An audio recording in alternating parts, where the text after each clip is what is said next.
श्रीमदानन्दतीर्थ भगवत्पादाचार्य गुरुभ्यो नमः।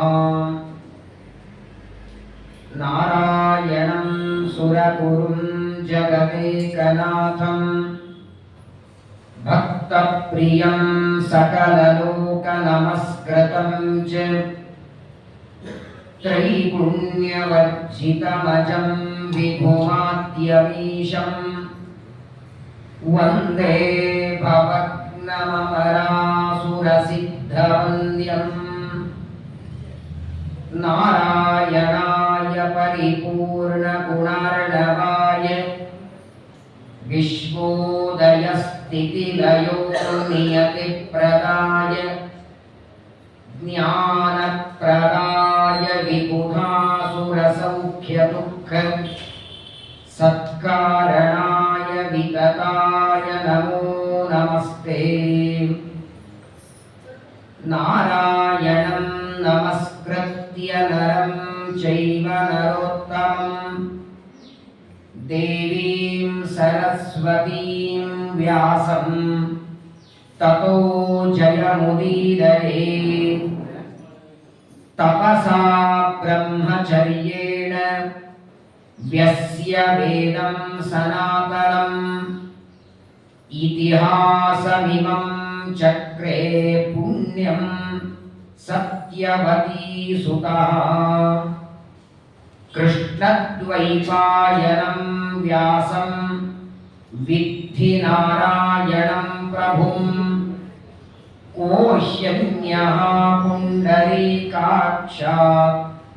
महाभारतकृत् भवेत्। महत्वात् भारवत्वाच्च महाभारतमुच्यते।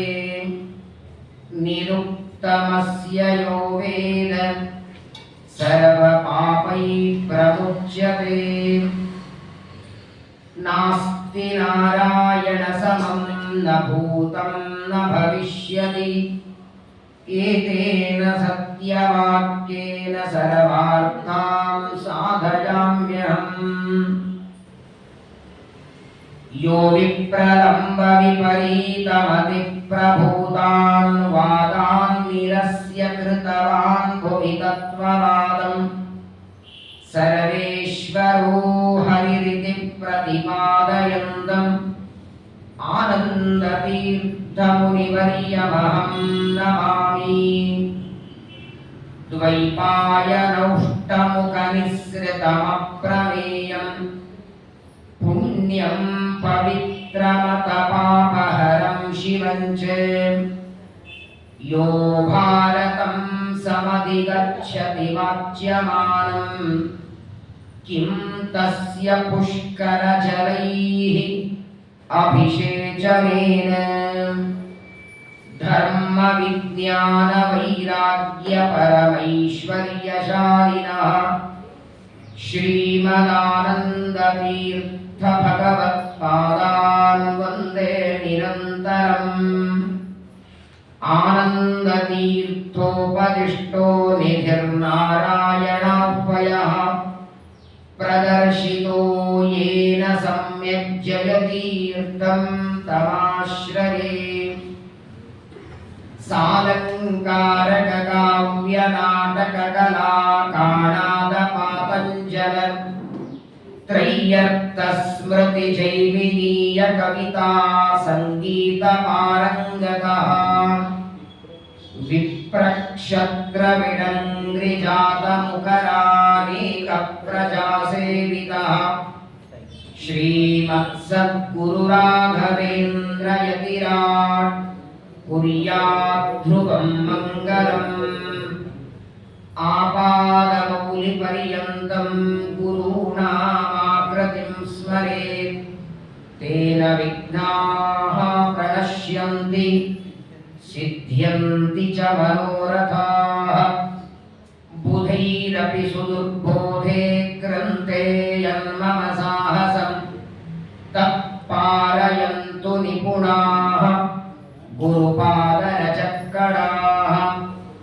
लौकिकालौकिकलक्षणामृतदोहिनीं गुरुवनुग्रहरूपां तां कामधेनुम् उपास्महे। श्रीगुरुभ्यो नमः। तं समुद्रमतिक्रम्य कद्रुर्वीरविरतया सह न्यपतद्दुरगाभ्यासेन चिरादिव शीघ्रगाः।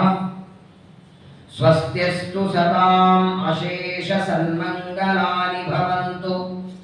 श्लोकैकश्रवणपठनमात्रेण कथावद्दुश्च श्रोतॄणाम् निखिलकलिकतकल्मषापनूतनपटुतरे मोक्षाद्यखिलपुरुषार्थसाधनीभूते श्रीमन्महाभारते आदिपर्वणि यत्किञ्चित् पूर्वोक्तप्रमेयानुवादः। हरिः ओम् हरिः ओम् हरिः ओम्। श्रीगुरुभ्यो नमः। ಆಷಾಢ ಮಾಸದ ಚಾತುರ್ಮಾಸ್ಯದ ಪರ್ವಕಾಲ. ಪರಮಾತ್ಮ ಯೋಗ ನಿದ್ರೆಯಲ್ಲಿ ಮಲಗುವ ದಿನ ನಾಡಿದ್ದು ಏಕಾದಶಿ. ನಮ್ಮ ಹಾಗೆ ತಮೋ ಗುಣದ ನಿದ್ದೆ ದೇವರಿಗಿಲ್ಲ. ಸತ್ವಗುಣ, ರಜೋಗುಣ, ತಮೋ ಗುಣಗಳಿಂದ ದೂರನಾದ ಪರಮಾತ್ಮ ಕೇವಲ ಯೋಗ ನಿದ್ರಾ ಅಂತ ಮಾಡ್ತಾನೆ. ಹಾಗಾಗಿ 4 ತಿಂಗಳು ಒಂದೊಂದು ತ್ಯಾಗ. ವ್ರತ ಅಂದ್ರೆ 2: ವ್ರತ ಗ್ರಹಣೆ, ವ್ರತ ತ್ಯಾಗೆ. ಹೊಸದಾಗಿ ತಗೊಳ್ಳುವಾಗಲೂ ವ್ರತ ಅಂತೆ ಕರೆಯೋದು, ಬಿಡುವಾಗಲೂ ವ್ರತ ಅಂತೆ ಕರೆಯೋದು. ಈ 4 ತಿಂಗಳಲ್ಲಿ ಬಿಡುತ್ತಾ ಹೋಗೋದು. ಮೊದಲಿನ ತಿಂಗಳು ಶಾಖೌ ವ್ರತ ಅಂತ ಕಾಯಿ ಪಲ್ಯ ತಿನ್ನೋದು, ಆಮೇಲೆ ಹಾಲು ಮೊಸರು, ಆಮೇಲೆ ದ್ವಿದಳ. ಇನ್ನು ಕೆಲವು ಕಡೆಗೆ ವ್ರತ ಅಂದ್ರೆ ಗ್ರಹಣ ಅಂತೂ ಅರ್ಥ ಇದೆ. ಸ್ವೀಕಾರ ಮಾಡೋದನ್ನ ಗ್ರಹಣ ಅಂತೂ ಕರೀತಾರೆ. ನೋಡಿ, ಚಾತುರ್ಮಾಸ್ಯ 4 ತಿಂಗಳು ವ್ರತ. ಏಕಾದಶಿ, ದಶಮಿ, ಏಕಾದಶಿ, ದ್ವಾದಶಿ 3 ದಿನದ ವ್ರತ. ಗೋಕುಲಾಷ್ಟಮಿ 2 ದಿನದ ವ್ರತ.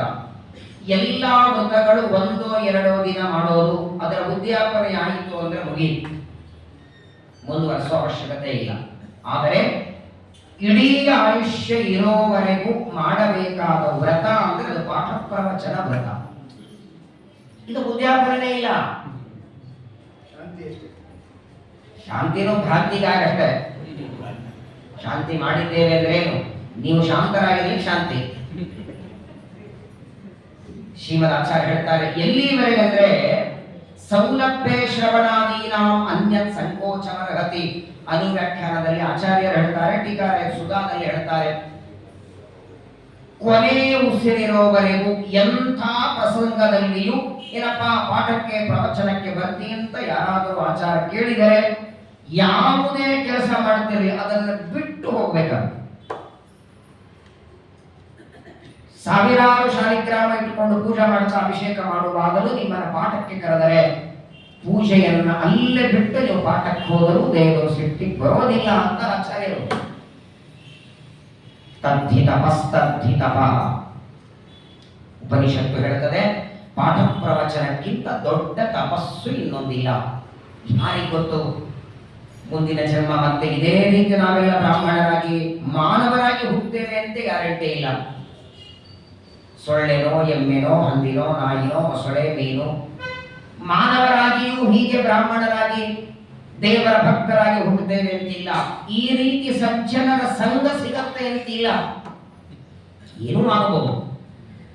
ಹಾಗಾಗಿ ಪರಮಾತ್ಮನ ಅನುಗ್ರಹವನ್ನ ಪಡೆಯುವುದಕ್ಕೆ, ದೇವರ ಜ್ಞಾನವನ್ನ ಪಡೆಯುವುದಕ್ಕೆ ಇದು ಒಂದೇ ಜನ್ಮ, ಮಾನವ ಜನ್ಮ.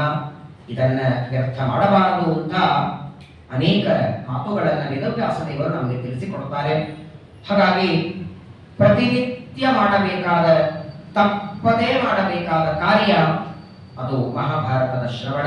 ಹೇಗೆ ಭಾಗವತವನ್ನ ಪ್ರತಿನಿತ್ಯ 1 ಶ್ಲೋಕ ಆದರೂ ಕೇಳಿ, ಅರ್ಧ ಶ್ಲೋಕವಾದರೂ ಕೇಳಿ ಅಂತ ಪದ್ಮಪುರಾಣ ಹೇಳುತ್ತೆ ನೋಡಿ. ಶ್ಲೋಕಾರ್ಧಂ ಶ್ಲೋಕ ಪಾದಂವ ನಿತ್ಯಂ ಭಾಗವತೋದ್ಭವಂ. 1 ಶ್ಲೋಕ ಆದರೂ ಕೇಳಿ, ಅರ್ಧ ಶ್ಲೋಕ ಆದರೂ ಕೊನೆ ಪಕ್ಷ ಶ್ರೀಮದ್ ಭಾಗವತ ಅಂತ ಹೆಸರಾದರೂ ಬಾಯಿಂದ ಹೇಳಿ ಅಂತ ಹೇಗಂತಾರಲ್ಲ, ಹಾಗೆ ಮಹಾಭಾರತ ಬಗ್ಗೆ ಒಂದು ಹೆಗ್ಗಳಿಕೆ ಇದೆ. ಒಂದು ಶ್ಲೋಕ ಕೇಳಿ ಅಂತೆ ಮಹಾಭಾರತ. ಯೋಗೋಷಕಂ ಕನಕ ಶೃಂಗಮಯಂ ದದಾತಿ ವಿಪ್ರಾಯ ವೇದ ವಿದುಷೇ ಚ ಬಹುಶ್ರುತಾಯ ದಿವ್ಯಾಂಚ ಭಾರತ ಕಥಾ ಕಥಯೇಚ್ಚ ವಿದ್ಯಂ ತುಲ್ಯಂ ಫಲಂ ಭವತಿ ತಸ್ಯ ಚೈವ. ಮಹಾಭಾರತದ ಶ್ರವಣಕ್ಕೆ ಯಾರೋ ಬೇರೆಯವರು ಹೇಳಿದ ಮಾತಲ್ಲ, ಮಹಾಭಾರತ ಬರದ ವೇದವ್ಯಾಸ ದೇವರೇ ಹೇಳ್ತಾರೆ. ಒಂದು ಅಧ್ಯಾಯ ಬೇಡ, 10 ಶ್ಲೋಕ ಬೇಡ, ಒಂದೇ ಶ್ಲೋಕ ಮಹಾಭಾರತವನ್ನ ನಿತ್ಯದಲ್ಲಿ ನೀವು ಕೂತ್ಕೊಂಡು ಪಠನ ಮಾಡಿ 1,00,000 ಗೋದಾನ ಮಾಡಿದ ಪುಣ್ಯ ಬರ್ತದೆ. ಗೋದಾನ ಅಂದ್ರೆ ಏನು? ಒಂದು ಆಕಳು, ಒಂದು ಕರು, ಅದಕ್ಕೆ ಬಂಗಾರದ ಆಭರಣಗಳು, ಏನು ಗೋದಾನದ ಕ್ರಮ ಇದೆ, ಆ ಕ್ರಮದಲ್ಲಿ ಗೋದಾನ ಕೊಟ್ಟ ಪುಣ್ಯ, ಸಮಗ್ರ ಪೃಥಿವಿಯನ್ನ ತೀರ್ಥಯಾತ್ರೆ ಮಾಡಿ ಬಂದ ಪುಣ್ಯ, ಎಲ್ಲ ಕ್ಷೇತ್ರಗಳ ಸಂದರ್ಶನ ಮಾಡಿದ ಪುಣ್ಯ, ಎಲ್ಲ ವ್ರತೋಪವಾಸ ಮಾಡಿದ ಪುಣ್ಯ ಮಹಾಭಾರತದ ಒಂದು ಶ್ಲೋಕವನ್ನ ಕೂತ್ಕೊಂಡು ಶ್ರವಣ ಮಾಡಿದರೆ ಅಥವಾ ಪಠಣ ಮಾಡಿದರೆ ವ್ಯಾಸರು ಕೊಡ್ತಾರಂತೆ. ಹಾಗಾಗಿ ಮಹಾಭಾರತದ ಹೆಗ್ಗಳಿಕೆ ಬಹಳ ಇದೆ. ಅಂತಹ ಪರಮ ಮಂಗಲವಾದ, ಎಲ್ಲ ವೇದಗಳಿಗೂ ಮೀರಿದ, ವೇದಾನಪಿ ಪರಂಚ, ವೇದಗಳಿಗಿಂತಲೂ ಮಹಾದಿವ್ಯವಾದ ಗ್ರಂಥ. ಯಾಕಂದ್ರೆ ನೋಡಿ, ಪ್ರಳಯ ಕಾಲದಲ್ಲಿ ವೇದಗಳು ಭಗವಂತನ ಬುದ್ಧಿಯಲ್ಲಿ ಇರ್ತಾರೆ. ಪ್ರಳಯ ಕಾಲದಲ್ಲಿ ಸಮಗ್ರ ಬ್ರಹ್ಮಾಂಡ ಉದರದಲ್ಲಿರುತ್ತೆ. ಪ್ರಳಯ ಕಾಲದಲ್ಲಿ ಯಾವ ವಸ್ತುಗಳು ಇರಲಿಲ್ಲ. ನಾಸದಾಸಿ ನೋ ಸದಾಸಿ ತದಾನಿ ಆಸೀದ್ರ ಜೋರೋ ಯೋ ಮಾ ಪರೋಯತ್. ಇದನ್ನೇ ಅದ್ವೈತಿಗಳು ಇದಕ್ಕೆ ವ್ಯಾಖ್ಯಾನ ಮಾಡಿದರು. ಏನೂ ಇರಲಿಲ್ಲ ಪ್ರಳಯ ಕಾಲದಲ್ಲಿ, ಎಲ್ಲ ಶೂನ್ಯ, ಎಲ್ಲ ಅಸತ್ತು. ಏನೂ ಇರಲಿಲ್ಲ ಅಂದ್ರೆ ಅರ್ಥ ಏನು? ಏನೂ ಇರಲಿಲ್ಲ ಅಂದ್ರೆ ಎಲ್ಲ ಇತ್ತು, ಯಾವ ಕೆಲಸಕ್ಕೆ ಉಪಯೋಗ ಆಗಿರಲಿಲ್ಲ. ಈಗ ನಮ್ಮಲ್ಲಿ ಎರಡಿದೆ ನೋಡಿ, ಒಬ್ಬ ವ್ಯಕ್ತಿ ಇದ್ರು ಯಾವ ಕೆಲಸಕ್ಕೆ ಅವನು ಇರಲಿಲ್ಲ ಅಂದ್ರೆ ಇಲ್ಲ ಅಂತ ಲೆಕ್ಕ. ಅದೇನು ಹೇಳ್ತಾರಲ್ಲ, ಆಟಕ್ಕುಂಟು ಹಾಗಿದೆ. ಏನಪ್ಪಾ 50 ಜನ ಊಟ ಕೂತಿದ್ದಾರೆ, ಒಂದು ಬಡಿಸೋರು ಯಾರಾದ್ರೂ ಇದ್ದಾರ? ಯಾರು ಇಲ್ಲ ನೋಡಿ, ಮತ್ತೆ ಇಷ್ಟು ಜನ ಇದ್ದಾರಲ್ಲ ಅಂದ್ರೆ ಯಾರು ಬಡಿಸೋರಲ್ಲ. ಹಾಗೆ ಪ್ರಳಯ ಕಾಲದಲ್ಲಿ ಆಕಾಶ ಇದೆ, ಕಾಲ ಇದೆ, ದಿಕ್ಕು ಇದೆ, ಇದೆಲ್ಲ ನಿತ್ಯ. ಟೀಕಾರ ಹೇಳ್ತಾರೆ ಸುಧಾದಲ್ಲಿ. ಹಾಗಾಗಿ ಪ್ರಳಯದಲ್ಲಿ ಎಲ್ಲವೂ ಇದೆ, ಆದರೆ ಏನೂ ಕೆಲಸ ಇಲ್ಲದೆ ಇತ್ತು. ಆದರೆ ವೇದಗಳು ಪ್ರಳಯ ಕಾಲದಲ್ಲಿಯೂ ದೇವರ ಬುದ್ಧಿಯೊಳಗಿತ್ತ. ತನ್ನ ಬುದ್ಧಿಯೊಳಗಿರುವ ಆ ವೇದಗಳನ್ನ ಪರಮಾತ್ಮ ಹೊರಗೆ ಹಾಕಿದ. ಅದನ್ನ ಮಹಾಭಾರತದ ಮೂಲಕ ನಸ್ತೋ ವಿರಾದಪಿ ನಿರಂತರ ಮುಕ್ಕಿರಂತಂ. ಏನ್ ಕರುಣೆ! ಒಂದು ಪುರುಷ ಸೂಕ್ತ ನಿತ್ಯ ಹೇಳ್ತೀವಿ ಪೂಜೆ ಮಾಡುವಾಗ. ಪುರುಷ ಸೂಕ್ತ ಬಿಟ್ಟರೆ ಬೇರೆ ಯಾವ ಸೂಕ್ತಗಳು ನಮ್ಮ ಬಾಯಿಯಿಂದ ಬರಲ್ಲ.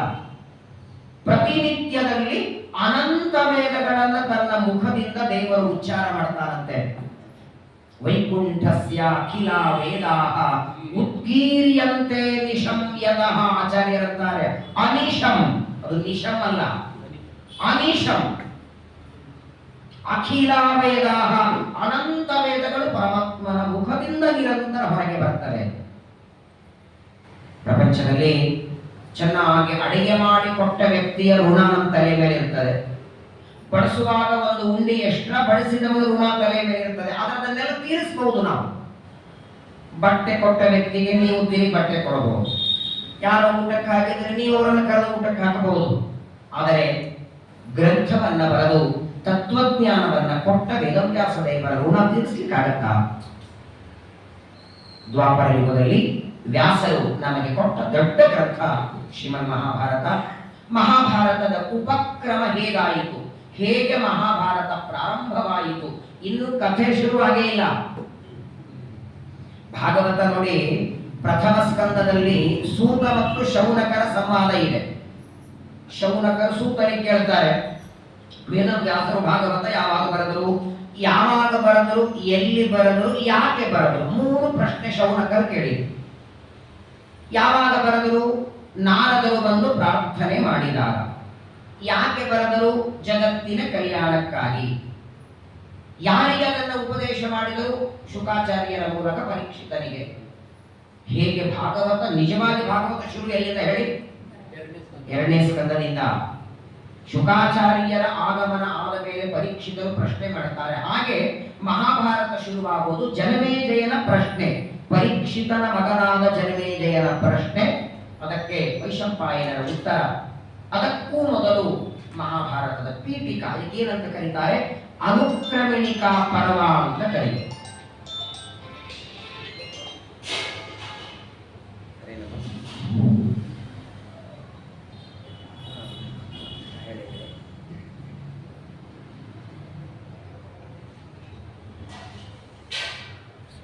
ಸರಿ,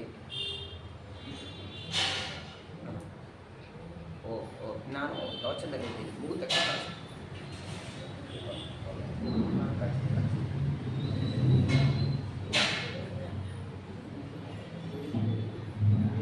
ಮಹಾಭಾರತದ ಉಪಕ್ರಮವಾಗಿ ಪರೀಕ್ಷಿತ ರಾಜನ ಮಗನಾದ ಜನಮೇಜಯನ ಕಥೆಯನ್ನ ಸೂತಾಚಾರ್ಯರು ಶೌನಕರಿಗೆ ಹೇಳ್ತಾರೆ. ನಿನ್ನೆ ದಿವಸ ಜನಮೇಜಯ ರಾಜ ಸರ್ಪಯಾಗ ಯಾಕೆ ಮಾಡಿದ? ಪೌಮಾನ ಹೋಮ ಮಾಡ್ತಾರೆ, ಧನ್ವಂತರಿ ಹೋಮ ಮಾಡ್ತಾರೆ, ಏನೋ ಮಕ್ಕಳಿಗೆ ದೋಷ ಇದ್ರೆ ನವಗ್ರಹ ಹೋಮ ಮಾಡ್ತಾರೆ, ಎಳ್ಳು ಅನ್ನ ಇನ್ನೇನೋ ಆಹುತಿ ಹಾಕ್ತಾರೆ. ಹಾವುಗಳನ್ನು ಯಾರಾದ್ರೂ ಆಹುತಿ ಹಾಕ್ತಾರ? ಹಾವುಗಳನ್ನ ಕೊಲ್ಲೋದೇ ತಪ್ಪು. ಅಕಸ್ಮಾತ್ ಆಗಿ ನೋಡಿ, ಒಂದು ಹಾವನ್ನ ನೀವು ಸಂಹಾರ ಮಾಡಿದ್ರೆ ಜನ್ಮಾಂತರದಲ್ಲಿ ಮಕ್ಕಳಾಗಲ್ಲ ಅಂತೆ. ಅದೇ ಸರ್ಪ ದೋಷ ಕುಂಡಲಿಯೊಳಗಿರ್ತದೆ, ನಾಗದೋಷ ಅಂತಾರೆ. ಅಂಥದ್ರೊಳಗೆ ಪ್ರಾಣಿಗಳನ್ನ ಕೊಲ್ಲೋದೇ ತಪ್ಪು. ಸರಿ, ಜನಮೇಜಯನಿಗೆ ಸಿಟ್ಟಿತ್ತಲ್ಲ, ಸಿಟ್ಟಿದ್ರೆ ಒಂದು ಹಾವು ತಾನೇ ಅವರ ಅಪ್ಪನ ಕಚ್ಚಿದ್ದು. ಪರೀಕ್ಷಿತರನ್ನ ಕಚ್ಚಿದ್ದು ಸಾವಿರಾರು ಹಾವುಗಳಲ್ಲ, ಒಂದು ಹಾವು. ಅವನು ಒಬ್ಬನಿಗೆ ದಂಡ ಕೊಡಬೇಕಾಗಿತ್ತು. ಸರ್ಪಯಾಗ ಯಾಕೆ? ಯಾಗ ಅಂತ ಮಾಡಿದ್ರೆ ಎಲ್ಲಾ ಹಾವುಗಳು ಬಂದು ಬೀಳ್ತವೆ. ಮುಂದೆ ಲೆಕ್ಕ ಕೊಡ್ತಾರೆ, ಜನಮೇಜಯನ ಯಾಗದಲ್ಲಿ ಎಷ್ಟು ಹಾವುಗಳ ಸತ್ತಿತ್ತು ಅಂತ ಶೌನಕರ ಸೂತಾಚಾರ್ಯರು ಲೆಕ್ಕ ಕೊಡ್ತಾರೆ. ಲಕ್ಷ ಗಟ್ಟಲೆ ಹಾವುಗಳ ಬಂದು ಬಿದ್ದಿತ್ತು. ಅದು ಹೆಂಗಂದ್ರೆ, ಒಂದು ಬಟ್ಟಿನಷ್ಟು ಹಿಡ್ಕೊಂಡು, ಬಟ್ಟಿನಷ್ಟು ಹಾವುಗಳು, ಚೋಟಿನಷ್ಟು ಹಾವು, ಗೇಣದಷ್ಟು, ಹೆಬ್ಬಟ್ಟಿನಷ್ಟು, ಅಂಗೈಯಷ್ಟು ದೊಡ್ಡ ಎಲ್ಲ ಹಾವುಗಳು, ಹೆಬ್ಬಟ್ಟನ್ನ ಶುರು ಮಾಡಿ ವಾಸುಕಿ ಸರ್ಪ ಪರ್ಯಂತ ಎಲ್ಲ ಹಾವುಗಳು ಬಂದು ಬಿದ್ದಿದ್ದು. ಏನಿದು? ಅಷ್ಟೆಲ್ಲ ಹಾವುಗಳನ್ನ ಕೊಲ್ಲುವ ದುರ್ಬುದ್ಧಿ ಯಾರೋ ಒಬ್ಬನಿಗೆ, ಸಾಮಾನ್ಯನಿಗಲ್ಲ, ಪರೀಕ್ಷಿತನ ಮಗ ಇವನು. ಪರೀಕ್ಷಿತ ರಾಜನ ಕಥೆ ನೀವು ಭಾಗವತದಲ್ಲಿ ಕೇಳಿರಿ. ಯಾವಾಗ ಪರೀಕ್ಷಿತನಿಗೆ ಶಾಪ ಆಯಿತು, ಗಂಗಾ ನದಿಗೆ ಹೋಗಬೇಕಾದಾಗ 4 ಜನ ಮಕ್ಕಳನ್ನ ಕರೆದು ಉಪದೇಶ ಮಾಡ್ತಾನೆ.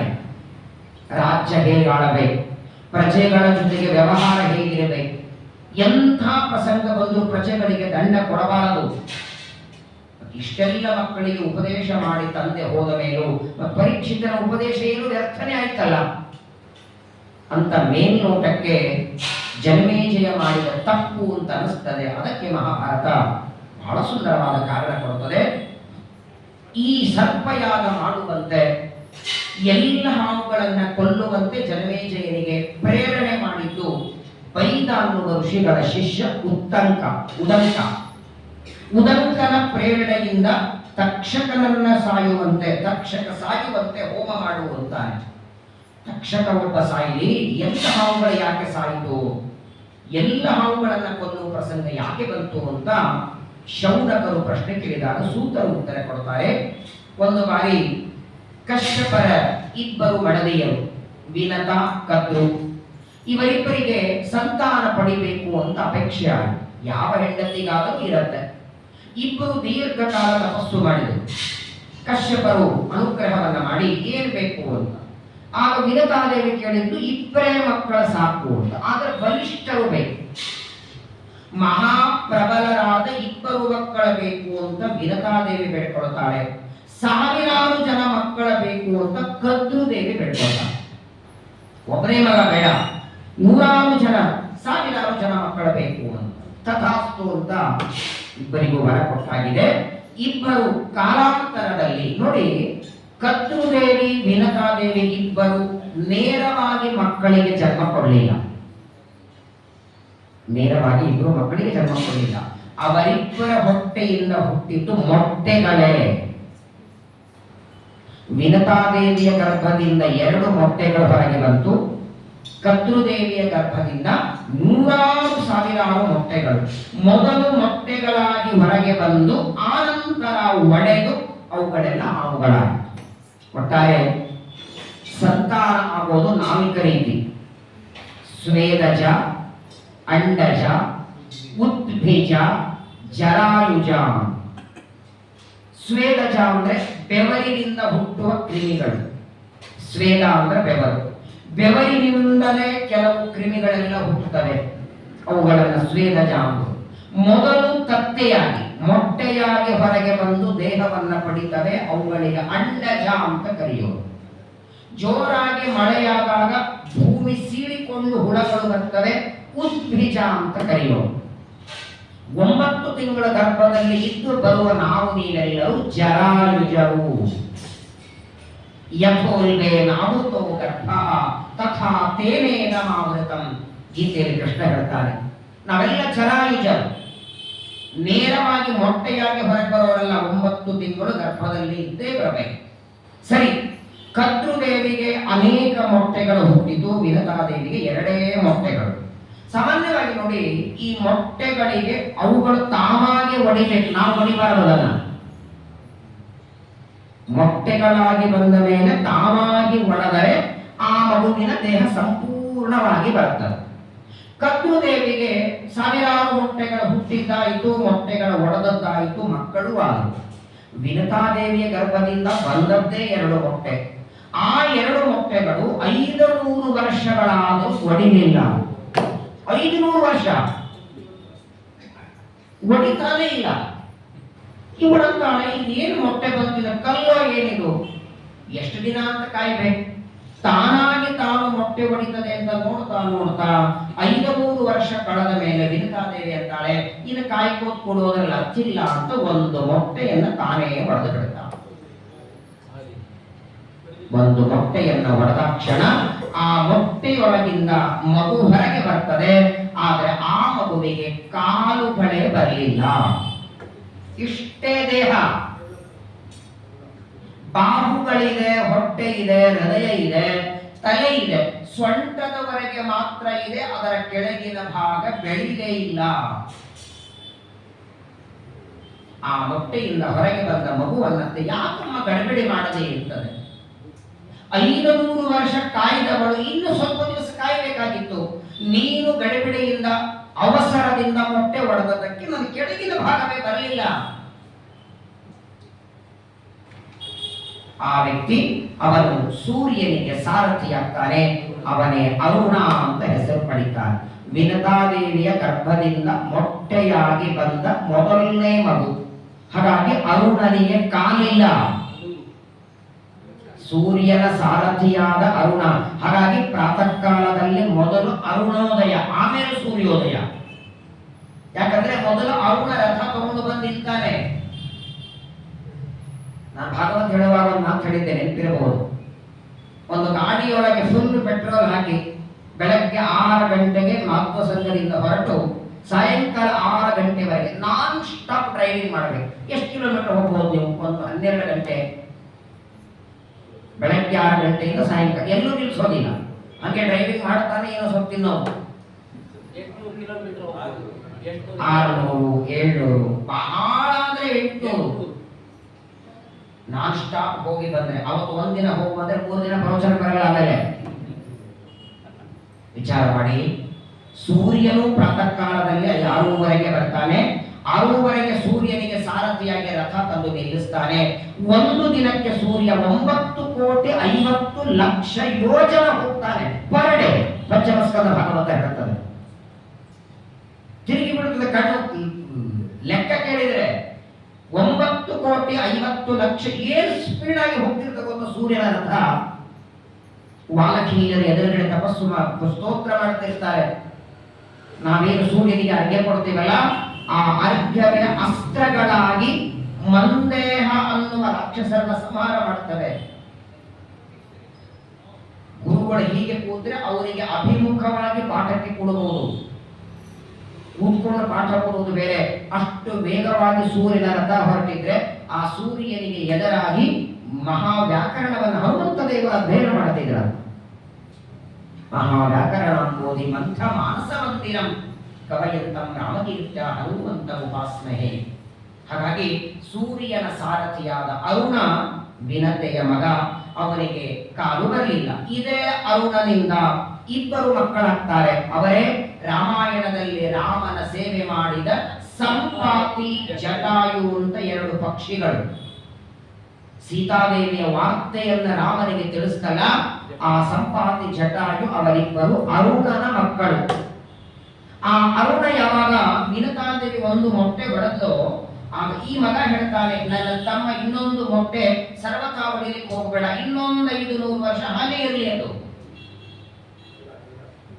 ಆಗಲಿಂದ ಆ ಎರಡನೇ ಮೊಟ್ಟೆ ಹೊಡಿಲಿಲ್ಲ. 500 ವರ್ಷ ಈಗ ಆಲ್ರೆಡಿ ಆಗಿತ್ತು. ಮತ್ತೆ 500 ವರ್ಷಗಳ ನಂತರದಲ್ಲಿ ಆ ಮೊಟ್ಟೆ ಒಡೆದು ಅಲ್ಲಿಂದ ಹೊರಗೆ ಬಂದಂತಹ ವ್ಯಕ್ತಿ ಪರಮಾತ್ಮನ ವಾಹನ, ಅನಂತ ವೇದಗಳಿಗೆ ಅಭಿಮಾನಿಯಾದ ಗರುಡ ದೇವರು ಹುಟ್ಟಿ ಬರ್ತಾರೆ. ನಾವೇನು ದೇವರ ಪೂಜಾ ಕಾಲದಲ್ಲಿ ಗರುಡನ ಸ್ಮರಣೆ ಮಾಡ್ತೇವೆ. ಇಂಥದ್ದು ನೋಡಿ, ಗರುಡ ದೇವರು ಆ ವಿನತಾದೇವಿಯ ಮೊಟ್ಟೆಯಿಂದ ಹುಟ್ಟಿದ ಮೇಲೆ, ಈಗ ಸಾಮಾನ್ಯವಾಗಿ ಪಕ್ಷಿಗಳಿಗೆ ರೆಕ್ಕೆಗಳೇ ಪ್ರಧಾನ. ನೀವು ನೋಡಿ, ಬೇಕಾದ್ರೆ ರೆಕ್ಕೆಗಳು ಕತ್ತರಿಸಿದ್ರೆ ಮತ್ತೆ ಬರ್ತವೆ, ಸುಟ್ಟು ಹೋದ್ರೆ. ನಿಮಗೆ ಗಿಡಗಳು ನೋಡಿ, ಸರಿಯಾಗಿ ಗಿಡಗಳನ್ನ ಕತ್ತರಿಸಿದರೆ ಮತ್ತೆ ಚಿಗಿತವೆ. ಅಕಸ್ಮಾತ್ ಆಗಿ ಅದರ ಬೇರನ್ನ ನೀವು ಚೆನ್ನಾಗಿ ಅಗ್ನಿಯಿಂದ ಸುಟ್ಟು ಹಾಕಿದರೆ ಬರಲ್ಲ. ವಾಸ್ತವಿಕವಾಗಿ ಈ ಸಂಪಾತಿ ರಾಮಾಯಣದಲ್ಲಿ ಬರ್ತಾನಲ್ಲ, ಒಂದ್ಸಲ ಸೂರ್ಯನ ಹತ್ರ ಹೋಗಿದ ಅಪ್ಪನ ಭೇಟಿಗೆ. ಅರುಣನನ್ನ ನೋಡಬೇಕು ಅಂತ ಹೋದರೆ ಸೂರ್ಯನ ಪ್ರಭಾವದಿಂದ ಅವನ 2 ರೆಕ್ಕೆ ಸುಟ್ಟು ಹೋಗಿದ್ದು ಅಂತ. ಜಟಾಯುವಿನ ರೆಕ್ಕೆಗಳು 2 ರೆಕ್ಕೆಗಳು ಸೂರ್ಯನ ಸಹ ಪ್ರಕಾಶದಿಂದ ಸುಟ್ಟು ಹೋದರೆ ಮತ್ತೆ ಕಾಲಾಂತರದಲ್ಲಿ ರೆಕ್ಕೆಗಳ ಬಂದು ಅವನಿಗೆ. ಈ ಕಥೆ ಯಾರು ಹೇಳ್ತಿದ್ದಾರೆ? ಹನುಮಂತ ದೇವರಂತಾರೆ. ಶ್ರೀಮದಾಚಾರ್ಯರು ಮಹಾಭಾರತ ಅಪ್ಪ ನಿರ್ಣಯದ 6ನೇ ಅಧ್ಯಾಯದಲ್ಲಿ ಹೇಳ್ತಾರೆ, ಹೆಂಗ ಬಂತಪ್ಪ?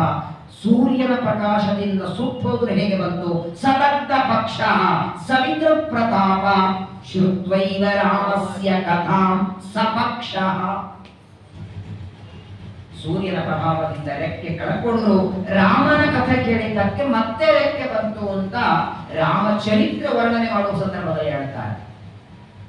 ಸೂರ್ಯ ಈಗ ಗರುಡ ದೇವರು ವಿನತಾದೇವಿಯ ಆ ಹೊಟ್ಟೆಯಿಂದ ಬಂದು ಶುರು ಮಾಡಿದರು. ಒಂದು ಪಕ್ಷಿ ಹಾರತಾ ಹೋದರೆ ರೆಕ್ಕೆಯಿಂದ ಗಾಳಿ ಬರುತ್ತೆ. ಎಷ್ಟು ಬರ್ಬೋದು ಹೇಳಿ? ಮಹಾಭಾರತ ಹೇಳ್ತದೆ, ಗರುಡ ದೇವರು ಆ ಮೊಟ್ಟೆ ಒಡೆದು ಬಂದ ಮೇಲೆ ಅವರು ಹಾರತಾ ಇದ್ರೆ ಗರುಡ ದೇವರ ರೆಕ್ಕೆಯಿಂದ ಬೀಸುವ ಗಾಳಿಯಿಂದ ಪರ್ವತಗಳು ಕೆಳಗೆ ಬಿದ್ದಿತ್ತು. ಪರ್ವತಗಳು ಏನು ಸಾಮರ್ಥ್ಯ! ಇವತ್ತಿಗೂ ವೇದಾಭಿಮಾನಿಗಳ ಗರುಡ ದೇವರು ಅಂತಾರೆ. ಒಟ್ಟಾರೆ ನೋಡಿ, ನಮ್ಮಲ್ಲಿ ವೇದ 2, ಪೌರುಷೇಯ ಅಪೌರುಷೇಯ. ಆಚಾರ್ಯರು ವಿಷ್ಣು ತತ್ವ ನಿರ್ಣಯದಲ್ಲಿ ಶ್ರೀಮದಾಚಾರ್ಯ ತುಂಬಾ ಚೆನ್ನಾಗಿ ಹೇಳ್ತಾರೆ. ವಿಷ್ಣು ತತ್ವ ನಿರ್ಣಯದಲ್ಲಿ ಹೇಳ್ತಾರೆ, ಪೌರುಷೇಯ ಆಗಮ ಅಪೌರುಷೇಯ. ಪೌರುಷೇಯ ಅಂದ್ರೆ ಏನು? ಪುರುಷ ನಿರ್ಮಿತ, ಯಾವ ಪುರುಷನಲ್ಲ, ಪರಮಾತ್ಮನಿಂದ ರಚಿತವಾದದ್ದು. ಅದನ್ನೇ ಪಂಚರಾತ್ರ ಆಗಮ ಅಂತೀವಿ ನಾವು. ಶೇಷೋ ವ್ಯಾಖ್ಯಾನ ಗೋಚರ ಅಂತ ಆಚಾರ್ಯರು. ವ್ಯಾಖ್ಯಾನ ಬರೆಯುವ ಗ್ರಂಥಗಳಿಗೆ ಶೇಷದೇವರು, ಅಪೌರುಷೇಯ ಗ್ರಂಥಗಳಿಗೆ ಗರುಡ ದೇವರು. ಹಾಗಾಗಿ ನೀವು ನೋಡಿ, ಯಾಕೆ ಇವತ್ತು ದೇವರ ಪೂಜಾ ಕಾಲದಲ್ಲಿ ಗರುಡನನ್ನು ಯಾಕಪ್ಪ ಇಟ್ಟು ಪೂಜಾ ಮಾಡೋದು? ಗರುಡ, ಶೇಷ, ರುದ್ರ ಇಡ್ತೀವೋ ಇಲ್ಲೋ?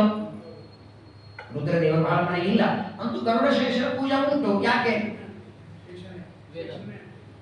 ಗರುಡ ದೇವರ ಶೇಷ ದೇವರ ಪೂಜೆ ಅದು ದೇವರ ಸಮ್ಮುಖದಲ್ಲಿ.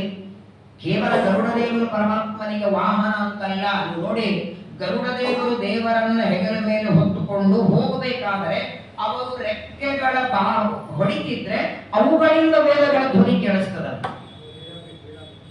ವೇದಾಭಿಮಾನಿಗಳಾದ ಗರುಡ ದೇವರು ವೇದ ಮಂತ್ರಗಳಿಂದ ದೇವರನ್ನ ಸ್ತೋತ್ರ ಮಾಡ್ತಾ ನಿತ್ಯದಲ್ಲಿ ಕರ್ಕೊಂಡು ಹೋಗ್ತಾರೆ. ಆ ಗರುಡ ದೇವರು ಹುಟ್ಟಿ ಬರ್ತಾರೆ. ಮುಂದೇನಾಯಿತು? ವಿನತಾದೇವಿಯ ಗರ್ಭದಿಂದ ಅರುಣ ಮತ್ತು ಗರುಡ ಇಬ್ಬರು ಹುಟ್ಟಿ ಬಂದು, ಕರ್ತೃದೇವಿಯ ಗರ್ಭದಿಂದ ಸಾವಿರಾರು ಹಾವುಗಳು. ಒಂದು ದಿನ ಸಮುದ್ರ ಮಥನದ ಸಂದರ್ಭದಲ್ಲಿ ಉಚ್ಚೈಶ್ರವ ಅನ್ನುವ ಕುದುರೆ ಬಂತು. ಇಬ್ಬರು ಪರಸ್ಪರವಾಗಿ ಮಾತಾಡಿಕೊಂಡು ಕುದುರೆಯ ಬಾಲ ಬೆಳ್ಳಗಿದೆಯೋ ಕಪ್ಪಗಿದೆಯೋ ಅಂತ ಕದ್ರುದೇವಿ ಕೇಳ್ತಾಳೆ. ವಿನುತಾದೇವಿ ಹೇಳ್ತಾಳೆ, ಕುದುರೆನೇ ಬೆಳ್ಳಗಿದ್ದ ಮೇಲೆ ಬಾಲನು ಬೆಳ್ಳಗೆ ಇದೆ, ಇಲ್ಲ ಕಪ್ಪಗಿದೆ. ಅವರಿಬ್ಬರಲ್ಲಿ ಒಂದು ಶುರುವಾಯಿತು. ನಾವೇನು ಷರತ್ತು ಅಂತೀವಲ್ಲ. ಆಗ ಕದ್ರುದೇವಿ ಹೇಳ್ತಾಳೆ, ಒಂದು ವೇಳೆ ಕುದುರೆಯ ಬಾಲ ಬೆಳ್ಳಗಿದ್ರೆ ನಾನು ನಿನಗೆ ದಾಸಿಯಾಗ್ತೇನೆ, ಕಪ್ಪಗಿದ್ರೆ ನೀ ನನಗೆ ದಾಸಿಯಾಗಬೇಕು, ನಾನು ಹೇಳಿದ ಕೆಲಸ ಮಾಡಬೇಕು.